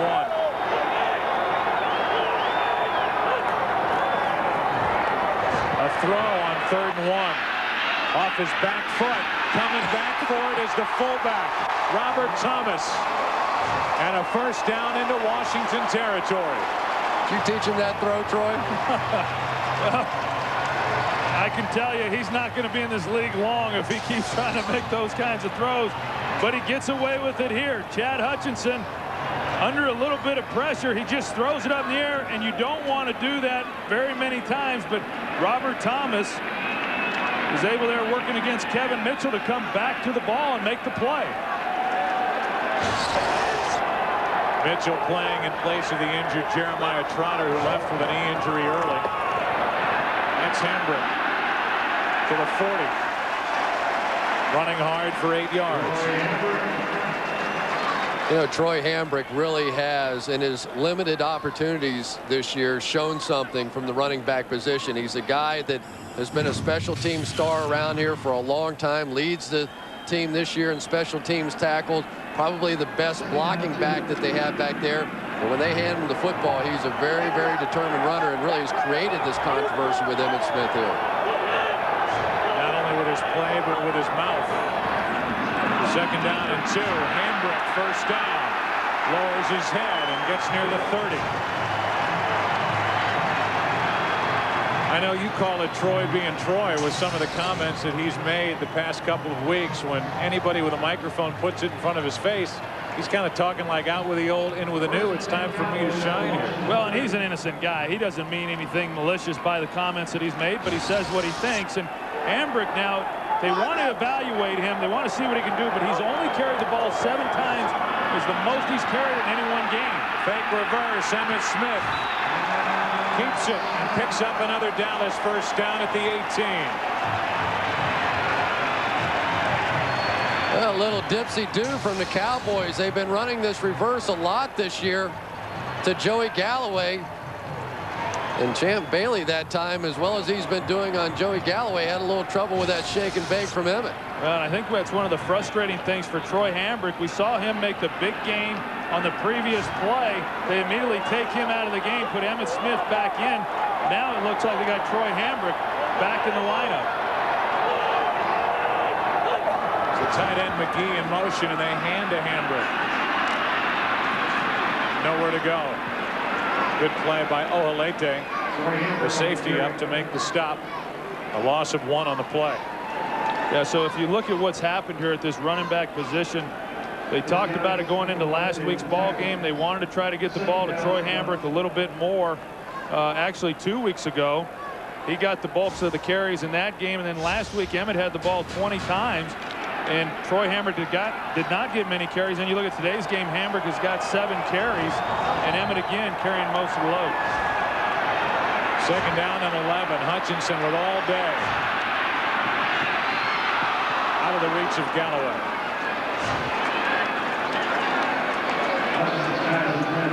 Well, again, pretty good coverage by the Washington Redskins, just not given anywhere for Chad Hutchinson to throw the football.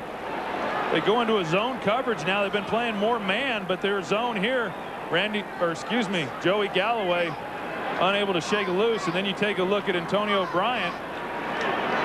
Nowhere for him to go either. It's one of the things, though, that Chad Hutchinson has been doing better of late. When it's not there, just throw the things out of bounds and try it again on the next down. Which is this, 3rd and 11. Within field goal range. Well, nearly picked off. Arrington, you can hear him groan after not coming up with that interception, and it'll be a field goal try for the Cowboys to try and tie it.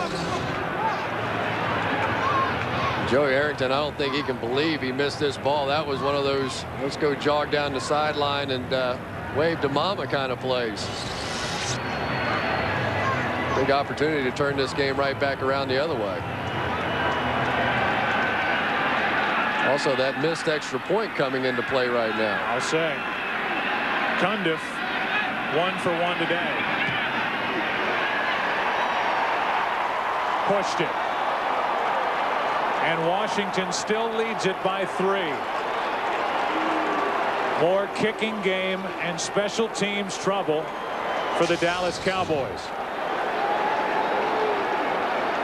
Well, you see the snap and you see the hold. Everything looked perfect there. Cundiff just pushes it out right. So the 37-yard try is pushed right, and it's still 20-17 Washington. And let's just be honest with the kicking situation of the Dallas Cowboys. If the Cowboys were in the playoff hunt, neither of their kickers would even be on this football team. Steve Hoffman, the kicking coach, talking with Cundiff, who is disappointed the Cowboys again. Stephen Davis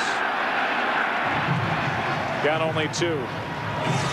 Tex Schramm always said his most memorable game these Thanksgiving Day games and for Dallas Cowboy fans will be this one, 1974.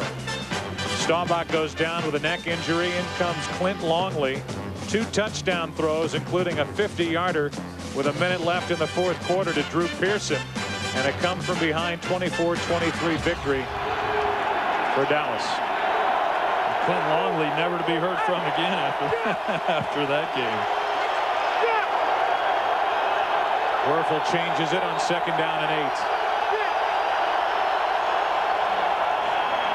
Hands it off to Stephen Davis. That was big number 31 coming up, Roy Williams, to make the last hit.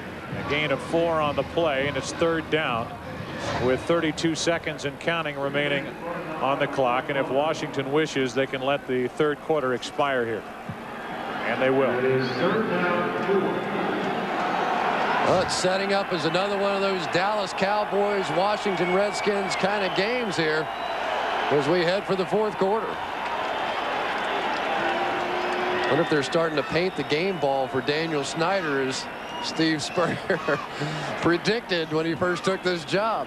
If you had to guess, what would the answer be to that? No. It's a 3-point game at the end of 3. Washington 20, Dallas 17. This NFL on Fox Thanksgiving special will continue after a word from your local Fox station.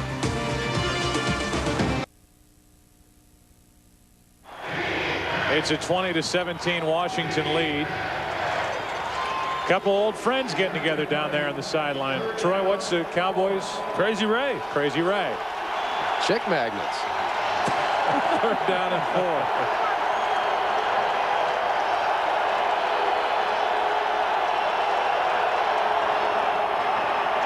Werfel over the middle. Doring with the attempt, and it's incomplete. Chris Doring wants that one challenged. He said, "Oh yeah, I caught it, coach." Chris Doring, that guy that Danny Werfel was telling us last night that when all the chips are on the table, now that thing hit the ground. When all the chips were down and he had one completion to make, he would have thrown it to Chris Doring. He tried there, but just short-armed it a bit. Yeah, he just didn't make a very good throw there. If he gets the ball up, he's got a chance, and he's gotten a little erratic on some of his throws here as of late. Well, this got a shot. There's no coverage at all. Line drive punt, Galloway with room in front of him. To the sideline and now down it. Tiptoeing up near midfield. They'll mark him out at the 47-yard line. We showed you the old galloping gobbler. That's the trophy that we will be giving out after this game. Auditions were held.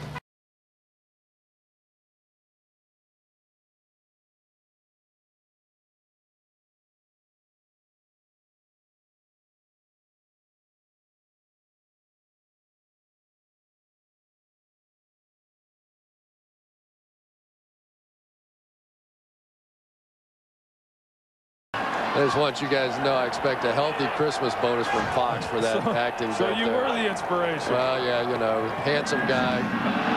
A lot of statues built over my body, big boy. Off the chest of Champ Bailey, who nearly had one right into his stomach from Hutchinson as Galloway fell down. Pressure on the play by Gardner. 2nd down and 10 for Dallas.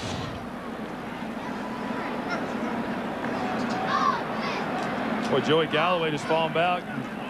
Champ Bailey just with a golden opportunity right there to make that interception. As you take a look at the numbers from what he did last week to today, Champ Bailey just doing an outstanding job against him.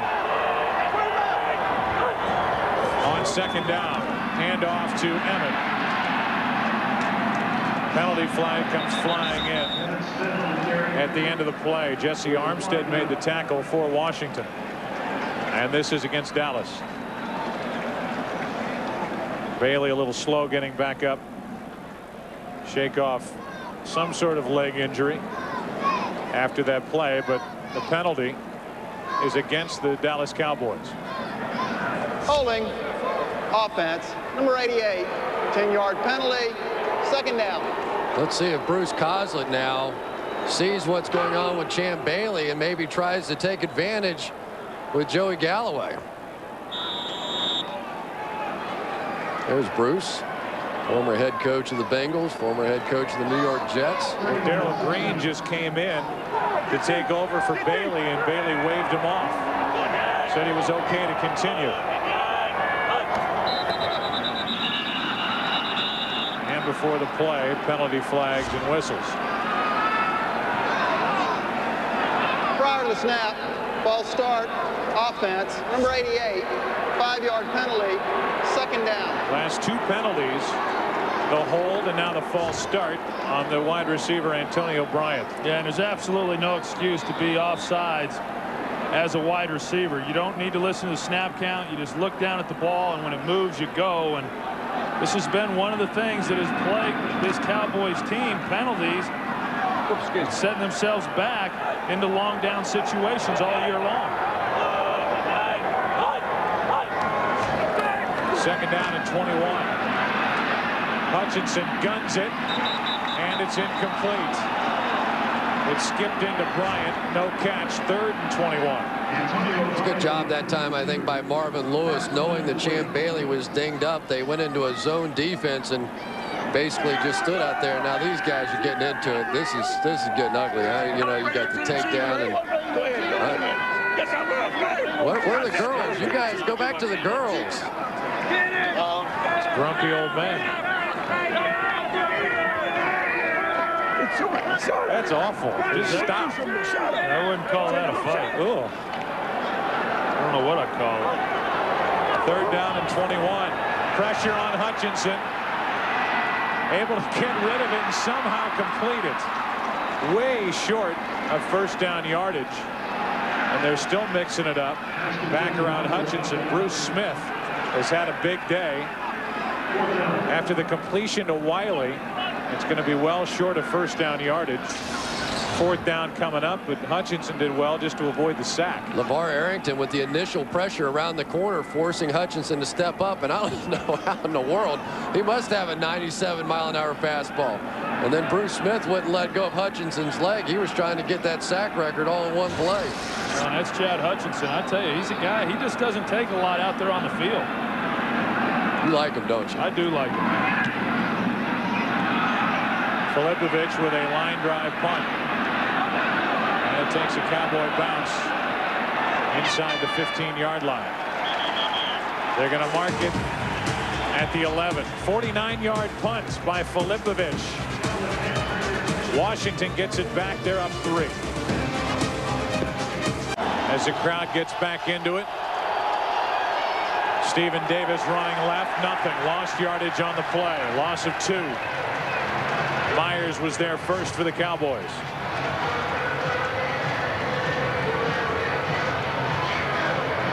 We saw in that last punt return, old Darrell Green making a play, pushing around a little bit. This is his final season, and of course he's going to go in the Hall of Fame. Intercepted 41 different quarterbacks during the course of his career. Still playing corner at age 42. NFL's fastest man 4 times. Joe, you'll be surprised to know I never won that competition, but he did 4 times. 2nd down and 12. Draw play to Davis, and the Redskins lose more yardage back to the 5. Loss of 3. Ellis.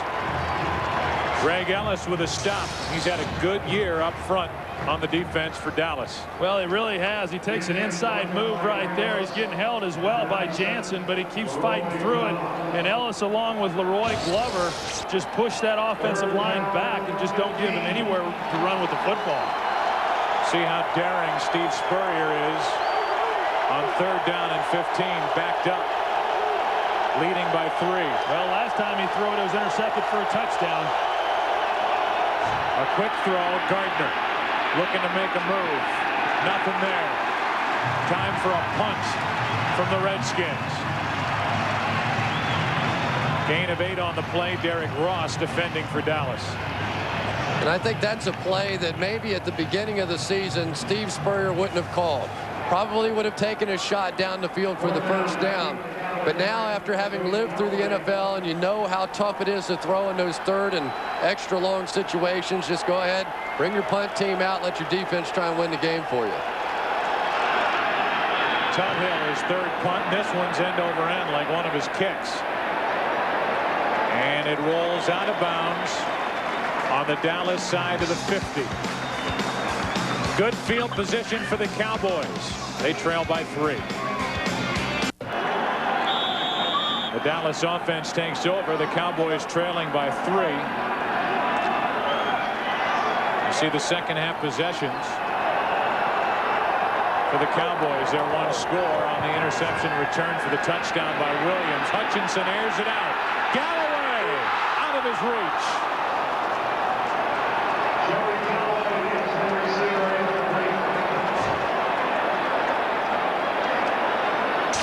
We talked about the job Champ Bailey's been doing against Joey Galloway. Again, man-to-man coverage. Joey Galloway, if you don't get hands on him, he's as fast as anybody in the league. He's got a chance right there for a touchdown. Goes past the safety, David Terrell, but Chad Hutchinson just overthrows him. I guarantee you, though, Joey Galloway went back to the bench that last time, called Bruce Coslett and said, listen, this guy is finally dinged a little bit. Let's take a shot down the field. And that's the 2nd ball we've seen today that Chad Hutchinson has had wide open and just missed. Here's a guy, Joey Galloway, who's been through 5 quarterbacks. The first one here in Dallas that he hooked up with was you, Troy. He's been through 3 systems in a couple of years, just 2+ years. And he said that you told him, I got 3 or 4 good years left, and then literally minutes later you were finished. Yeah, well, he was finished too. He got hurt in the first game, but he has not played, with the exception of Warren Moon, with a veteran quarterback, and he has continually had to break in a lot of young guys. Draw play is there for the Cowboys, and Emmitt Smith, the 1st down at the 42-yard line of the Redskins.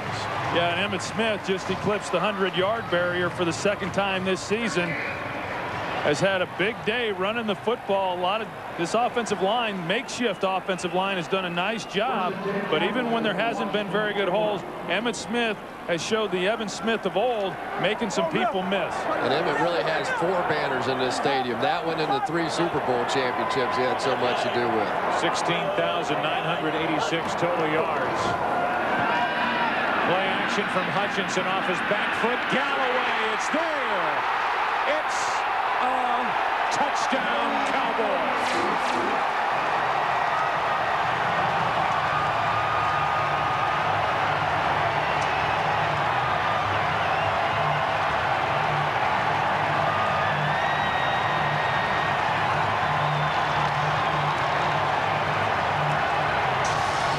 And I think this shows you the arm strength that Chad Hutchinson has. Again, you've got Joey Galloway working on a deep crossing route. Andre Lott there trying to make a play. Can't get there. But Chad Hutchinson, you take a look off the play action, moves to his right, throws off his back foot, and has the arm strength to get it on the money.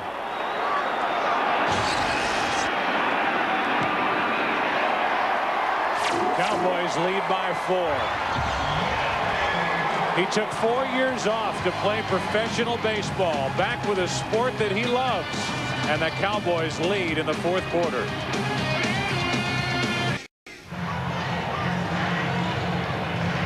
Well, the Dallas Cowboys came into this Thanksgiving Day game last in the league scoring points, averaging just over 12.5 per game. And with a rookie, Chad Hutchinson, at the controls now, Cowboys trying to win their 2nd consecutive game. Season high 24 points on the board and a 4-point lead. Looking for 10 in a row over their arch rival, the Washington Redskins. Kenny Watson. Wow. James Whalen wailed on him. Roy Williams first, and Whalen finished him. There is a penalty flag on the play.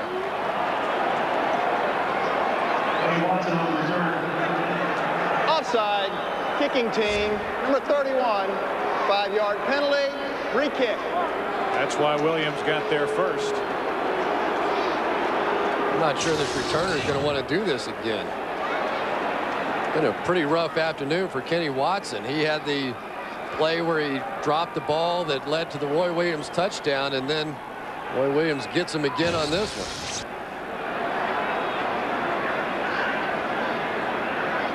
There's Jeremiah Trotter, the middle linebacker and former Philadelphia Eagle on crutches. Led the Eagles in tackles the last 3 years.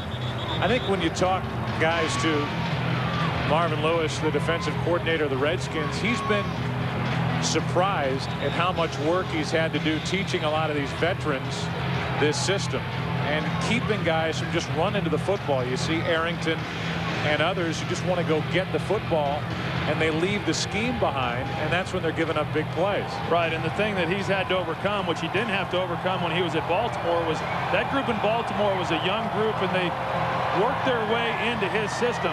Here with the Redskins, these guys that came in, Jeremiah Trotter, Armstead, Arrington, those are guys that are established players, and they've had to try to learn a new system, and there's been some resistance with that. Some? Bruce Smith, you throw a bunch of names into that one. Daryl Gardner, Dan Wilkinson, all those guys. It's now Willie Jackson waiting deep with Rock Cartwright, and it's Cartwright who takes it from the 11. Fumbles.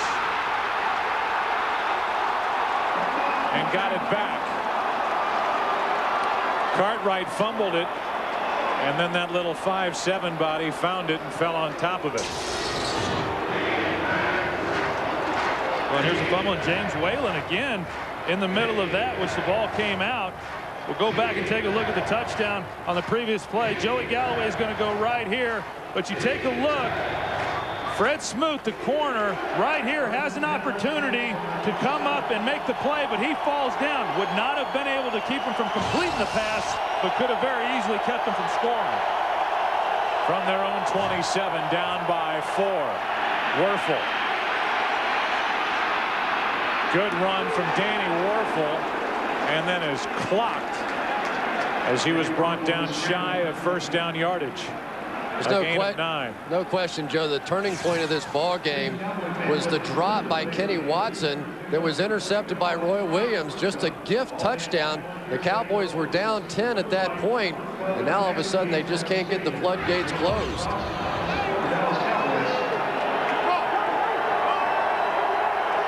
Second down and 1 for the Redskins.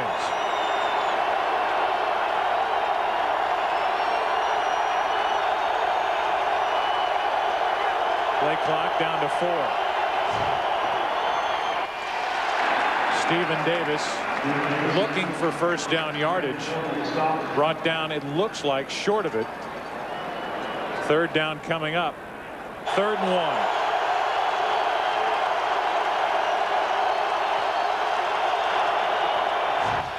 Fake reverse, and Werfel is sacked. Glover.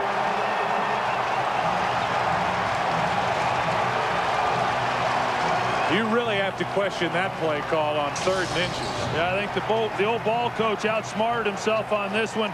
Leroy Glover comes right up the field. Danny Werfel has no chance, but when you got something that's developing that slow against a group up front that can move up inside like Leroy Glover did, I don't agree with it all. You turn around, you hand the ball to Stephen Davis and let him pick up the yard. Well, Alex Selfstead that time was left one-on-one against Leroy Glover, and that'll never work. Tuthill.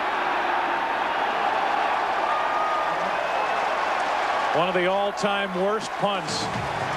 Thanksgiving Day football. Spurrier's trying to keep his troops motivated. Dallas has taken over this game.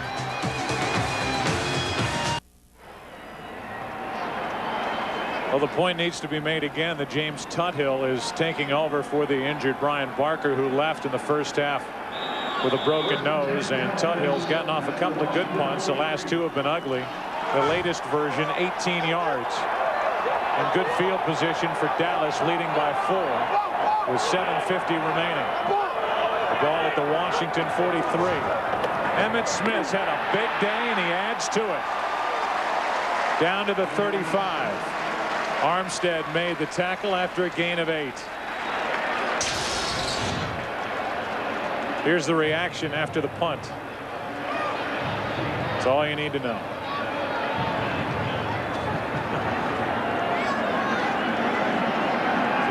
By Spurrier as well, and that's all you need to know. Spurrier even asked Danny Werfel to kick off first game of the year when Brett Conway went down with a quad injury. The only reason why Tuthill's even on this team is Emmitt Smith buys a little time, looks for a hole through which to run, and he's brought down a yard shy of a first down by Darrell Gardner. Yeah, this really is a tribute to Emmitt Smith there today. You see all the numbers of what this guy has done over his career, but you also have to keep in mind that this has been a makeshift offensive line almost from the start of this season. Of course, Larry Allen being out, but Emmitt today has looked quicker than I've seen him in a long time. The little moves in the hole that we just didn't see in the early part of the season. Saw Flozell Adams, who left in the first half with a sprained left ankle. He's back in there, the left tackle spot. Emmitt Smith, first down, Dallas. And this is the part of the game that Emmitt Smith has always been so effective over the course of his career. When the fourth quarter's winding down and you're trying to hang on to a lead, so many times this team would give Emmitt Smith the football and let him run behind a big offensive line. This offensive line, as you mentioned, Chris, isn't what he's accustomed to, but he's still doing a great job, and the results are the same. We also have to talk a little bit about Dave Campo and how much this game and the rest of the season means to his career, because he really needs to go on a little streak if he's going to keep his job.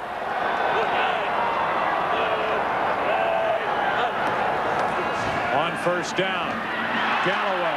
Strong throw from Hutchinson. A gain on the play of 8. And Hutchinson, you can see the confidence starting to grow for the first-year player. Well, yeah, and in fact, this week the coaches commented on the fact that Chad Hutchinson just seemed a lot more confident after the success that he had last week. His best game, throwing for over 300 yards last week. How much more confident he was in practice, and the whole team could sense that, and it's showing again out here today. It's Quincy Carter, who started the first 7 games of this season for Dallas. Second down and 2. Hand off to Emmitt Smith, and he loses yardage. Really coming up on a play right here that could very easily be the season, is Emmitt Smith very slow getting up now. Carl Powell came through to make that stop, and the training staff rushes out to get a look at the future Hall of Famer. There's no doubt, Troy, and you mentioned it, Emmitt Smith has always been a big game running back, and he shows it here today at the age of 33. This is a big game for the Cowboys, and for Smith, he has a season high with around 120 yards on the ground, although he loses yardage here. His previous high was when he got 109 to break the Walter Payton record here against Seattle. Yeah, I think that when he came out in that game against Seattle, knowing that the record was on the line, in fact, he admitted as much, that he wanted to break that record here at home. came out and knew the kind of effort that he was going to have to give. He gave that effort. He got the record. And I really believe that him coming out here today, knowing that he was going to be running for one of the few times this season in front of a national audience, he wanted to show something. Hey, and that he has. Bruce Smith's been showing a little something out here today, too. I think this is his best game of the year. 3rd down and 5. And a toss. Hambrick running left. Trying to get to the corner and out of bounds right at the marker. They're going to mark him short of 1st down yardage. And the crowd groans in that area of the stands as Hambrick came up short. Boy, ordinarily this would be a no-brainer field goal situation to try and take a 7-point lead. But with the way the kicking game for the Cowboys have been going, I think some of the players and almost all the fans are hoping they go for it. Well, it looked to me like he might. I don't know. It looked to me like from here that he might have been able to have picked up that 1st down, maybe worth a challenge, but on second review, maybe he didn't. This will be a 42-yard try. Cundiff missed his last try, which was 37 yards. This is to make it a 7-point game. And it's good.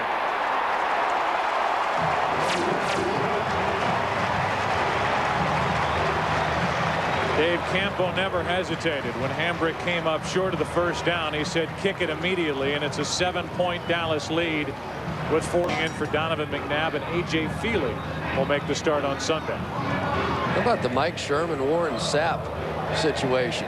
You consider that one a cheap shot? We were there. What do you think? Yeah, I didn't. I mean, obviously it was within the framework of the rules, and you know, was it unnecessary? Did he have to do it? No, he didn't have to do it. But at the time that it happened, I didn't think anything of it, and I certainly don't think there was anything wrong with Mike Sherman getting upset about it either. He's obviously wanted to protect his guys. Well, I tell you what, if you're a player on the Green Bay Packers and you've watched your head coach go protect one of your own and essentially go over and be willing to get in a fight with Warren Sapp, because you never know what Warren Sapp's reaction is going to be at that point, I think his stock in the Green Bay Packer locker room is going to go way up at this point. What a dynamic move it was for the head coach. Cundiff gets rid of it. Brock Cartwright from inside the 10. Right up the middle of the field. Good return for Cartwright. They'll mark him down at the 40. Good field position for the Washington Redskins, who trail by 7. Take a look at the playoff picture in the NFC. The top 6 make the playoffs, and right now that would be Atlanta and New Orleans joining the division leaders. Yeah, and one of those divisional leaders, Philadelphia. And how about the job Andy Reid has done with that group? They lose Donovan McNabb, the guy who does everything for that football team. They get Coy Detmer ready to play. He's playing outstanding. He goes down. A.J. Feely goes from the inactive 3rd quarterback to making his first start Sunday afternoon. Danny Werfel out of the shotgun. Throws, has Gardner, but the pass was behind him. Incomplete. Yeah, I think Danny Werfel was expecting something different. He had a chance. So these are the balls that you have to complete. You got the game on the line. You've got to drive down the field and get a touchdown. And Gardner was thinking one thing, and Danny Werfel was thinking something else. 4:11 left. Washington has only 1 timeout remaining. 2nd and 10.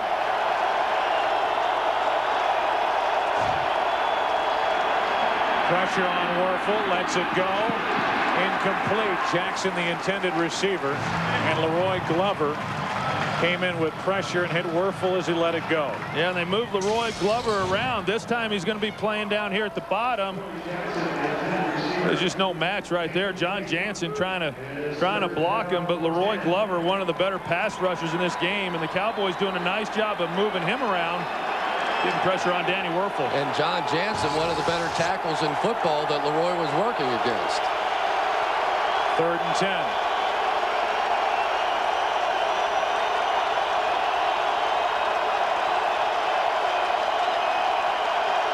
Play clock down to 2. Werfel has plenty of room. Has a first down. Out of bounds inside the 45. They'll mark him out at the 43.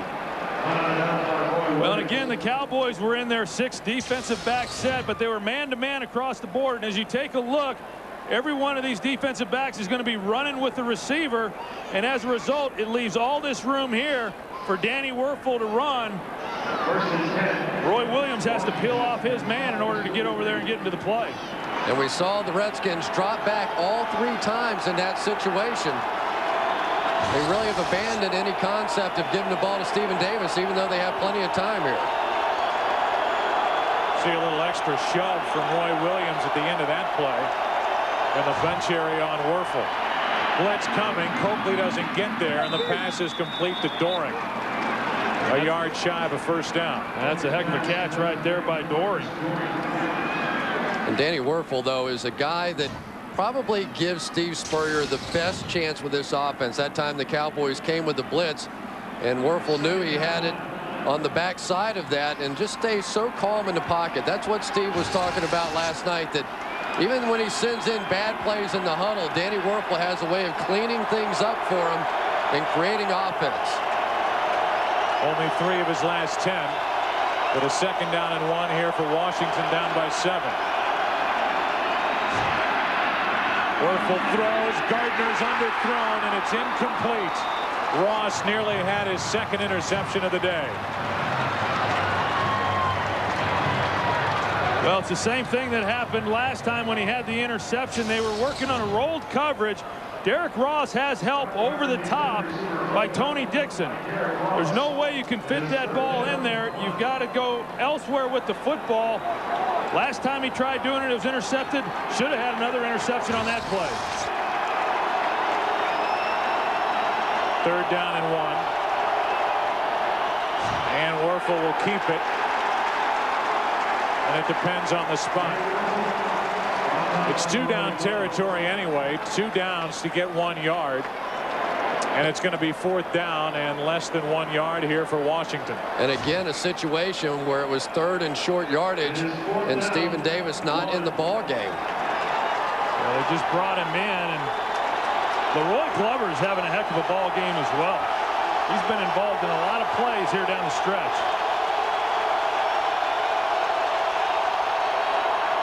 Davis. Depends on the spot.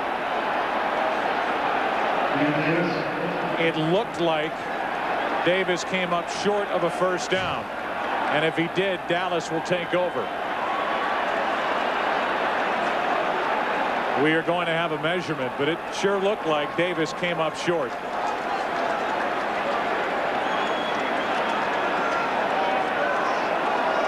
Spurrier doesn't look too confident.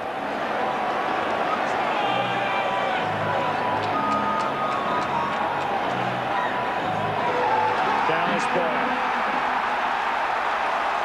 And as much as you want to make the playoffs, when you have 3rd down and a yard and you go for a yard twice, here we go. The basic bread and butter play right here for the Redskins. This is their favorite running play. See if Stephen Davis gets to the line. I don't even think he got close.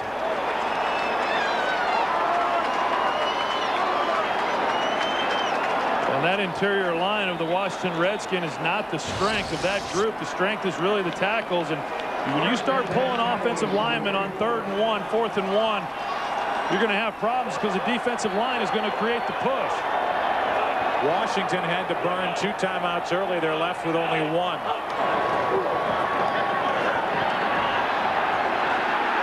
Gets to the corner, and the 33-year-old is down to the 45-yard line of the Redskins.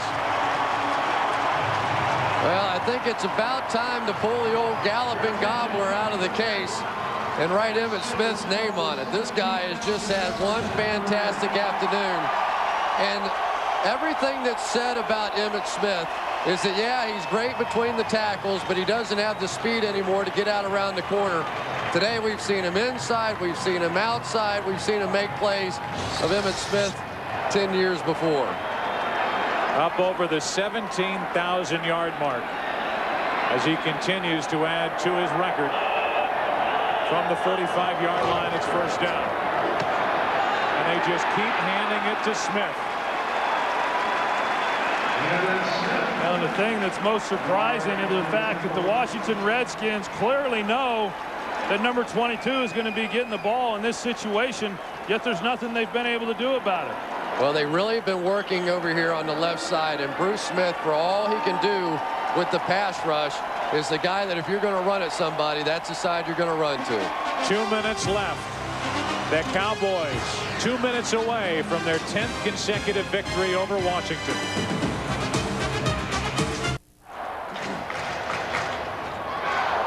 Seven-point lead for the Dallas Cowboys. 2 minutes remain. Dallas with a second down, and Washington with only one timeout remaining. And really the curse continues for the Washington Redskins with this Dallas Cowboys team. Barring the miraculous, there will be no game ball presented from the Redskins team to Daniel Snyder at the end of this game. Emmitt Smith on a toss gets brought down behind the line of scrimmage, and the Redskins will spend their final timeout. It'll be a third down for the Cowboys, and they are outside field goal range. So a stop here by Washington should get them the ball back. The question is, they haven't really been able to move the ball much at all in this second half, and they'll need to get into the end zone to tie it. Yeah, they've not had much success moving the football. You're right. This is a key play right here, and they get some time on the clock. Of course, they won't have any timeouts if they do get the ball back, but at least they'll be given one more opportunity to try to go the length of this field and tie this game up. You know, at least part of the story here today has been some of the injuries on the defensive side for the Washington Redskins. Jeremiah Trotter out, Dan Wilkinson has been out. But on that long touchdown pass to Joey Galloway, you had Champ Bailey, who had been limping around a few plays before, so they were in the zone defense. Then David Terrell goes out, and Andre Lott's the one that ends up getting beat on the play. Give a lot of credit to Bruce Collinsworth for picking out those soft spots after the injuries and taking advantage. On the ground today, the Redskins have rushed for 83 yards, while the Cowboys 211. And this quarter has been dominated by Dallas. Third down and 5. A first down would essentially ice the game, and who do they give it to? They give it to Hambrick. He gets back to the line of scrimmage. That's it. It'll bring up fourth down. Well, no question there that was the right play call by Bruce Collinsworth. Probably not going to pick up the first down by running the football there, and I'm sure he knows that, but what it does is it keeps the clock running, whereas if they had tried to pick up the first down throwing the ball, an incompletion stops the clock and gives the Redskins more time. Boy, I tell you what, not only did Emmitt Smith have a great day today, but Chad Hutchinson now for the second week in a row is making all the plays, making all the throws, and not making the big mistakes that we've seen from young quarterbacks in the past. Yeah, that's the big thing. In the 5 starts that he's had, he did not have any interceptions with the exception of last week. He had 2. Today he comes out, has 2 touchdown passes and no interceptions. And you think about a couple that he missed, those numbers could have been greatly increased. He missed 2 guys that were open on long passes. But you have to be pretty pleased if you're Jerry Jones right now with what you've seen over the last couple of weeks. Fourth down. So the delay of game is declined by Washington, and Filipovich with 1:07 remaining in this game is waiting for the snap. Nobody deep for the Redskins as they'll go for the block. Filipovich has not had one block this season. Just a quick one step and get rid of it. But he booms it into the end zone for a touchback, a penalty flag on the play.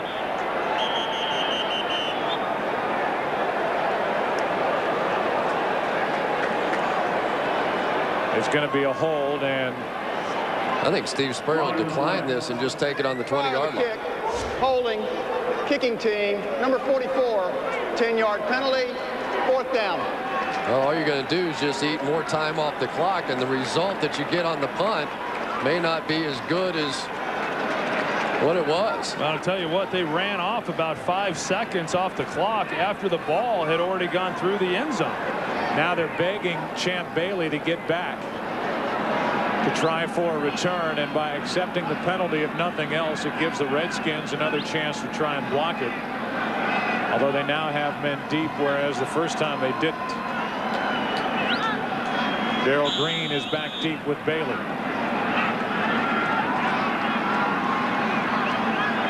So Throws Terrell, one of the safeties for Washington. I wouldn't kick this thing to Champ Bailey. I'd kick it right out of bounds. Just did get it away. On a hop, Bailey. Smothered. Dexter Coakley with the tackle. In the end, the Redskins lose 5 yards and an extra 10 seconds off the clock. We came in talking about Emmitt Smith. We'll go out talking about Emmitt Smith with the kind of day that he has had today. 23 carries, 144 yards, and he steps up the national stage in the spotlight on Thanksgiving. His best rushing day of the season. Season in which he broke Walter Payton's all-time rushing yardage record. Werfel throws. Wide open is Doring along the sideline, and now only 40 seconds remain. The Redskins with no timeouts left, down by 7. No timeouts and a long way to go to get into the end zone. 78 yards to be exact. So what they've got to do is they've got to try to get the ball like what they did there, get it along the sidelines and get out of bounds and be smart about it. But at some point in this drive, they've got to take a shot down the middle in order to get the necessary yards that they need to give them a realistic shot of putting the ball into the end zone in the air. 2nd down and 4. Werfel over the middle, floats it, incomplete. McCants, the intended receiver. And that's a play McCants has to make. Pretty good throw. You're going to have very few opportunities in order to make up that kind of yardage in a 2-minute situation. McCants has a chance. He gets his hands on the ball there, but Lynn Scott knocks it out. Should have been caught. Yeah, give a little credit there to Lynn Scott, too. He got in and was able to strip that football away, but not many more opportunities now for the Redskins. 3rd down and 4. Werfel nowhere to throw it. Incomplete. And now it's 4th down. Doring could not make the catch, keep his feet in, and it's 4th and 4.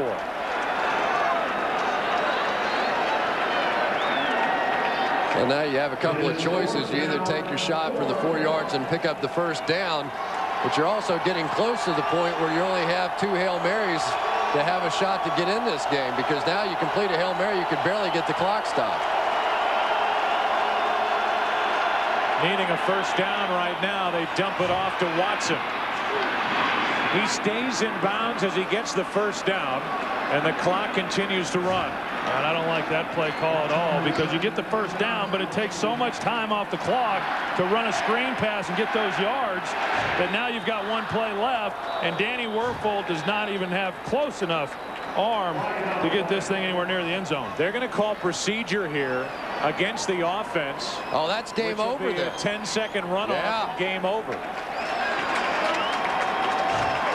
Inside the last minute, you get a penalty on the offense. It's a 10-second runoff.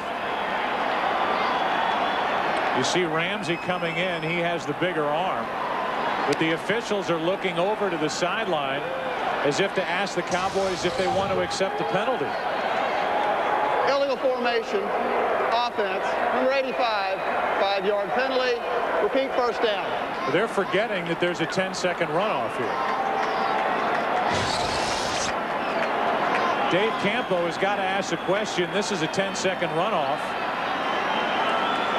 But they're going to allow Washington 1 more play. Now they're getting together. I think the replay official. Well, they're just saying that it is 1st down.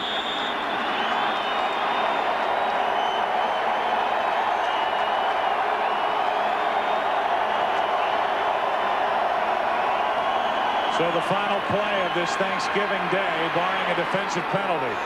Ramsey lets it fly, and it's picked off. Dallas wins. Mario Edwards gets his 2nd of the game.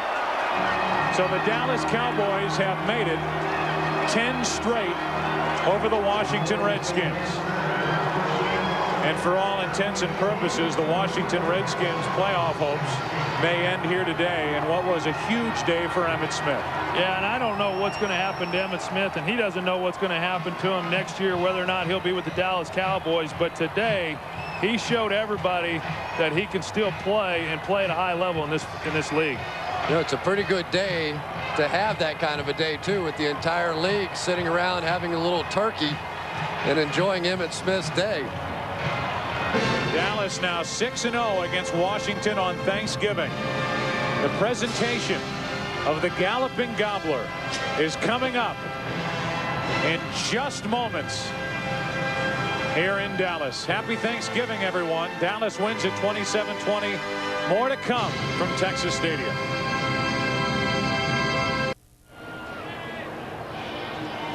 The Dallas Cowboys win at 27-20. A huge day today from Emmitt Smith. UPS delivers a chance for you to win a big screen TV. To watch the big game, just log on to foxsports.com. Our UPS leaderboard: Danny Werfel, the quarterback for Washington. Emmitt Smith, 144 yards on the ground, his biggest game on the ground in 2 years. And Thompson with 6 catches, the wide receiver spot for Washington. Our Dr. Pepper play of the day is easily the play that turned this thing around, and it was the Roy Williams 5-yard interception return for the touchdown that really turned this game around. Let's go down for the trophy presentation to Pam Oliver.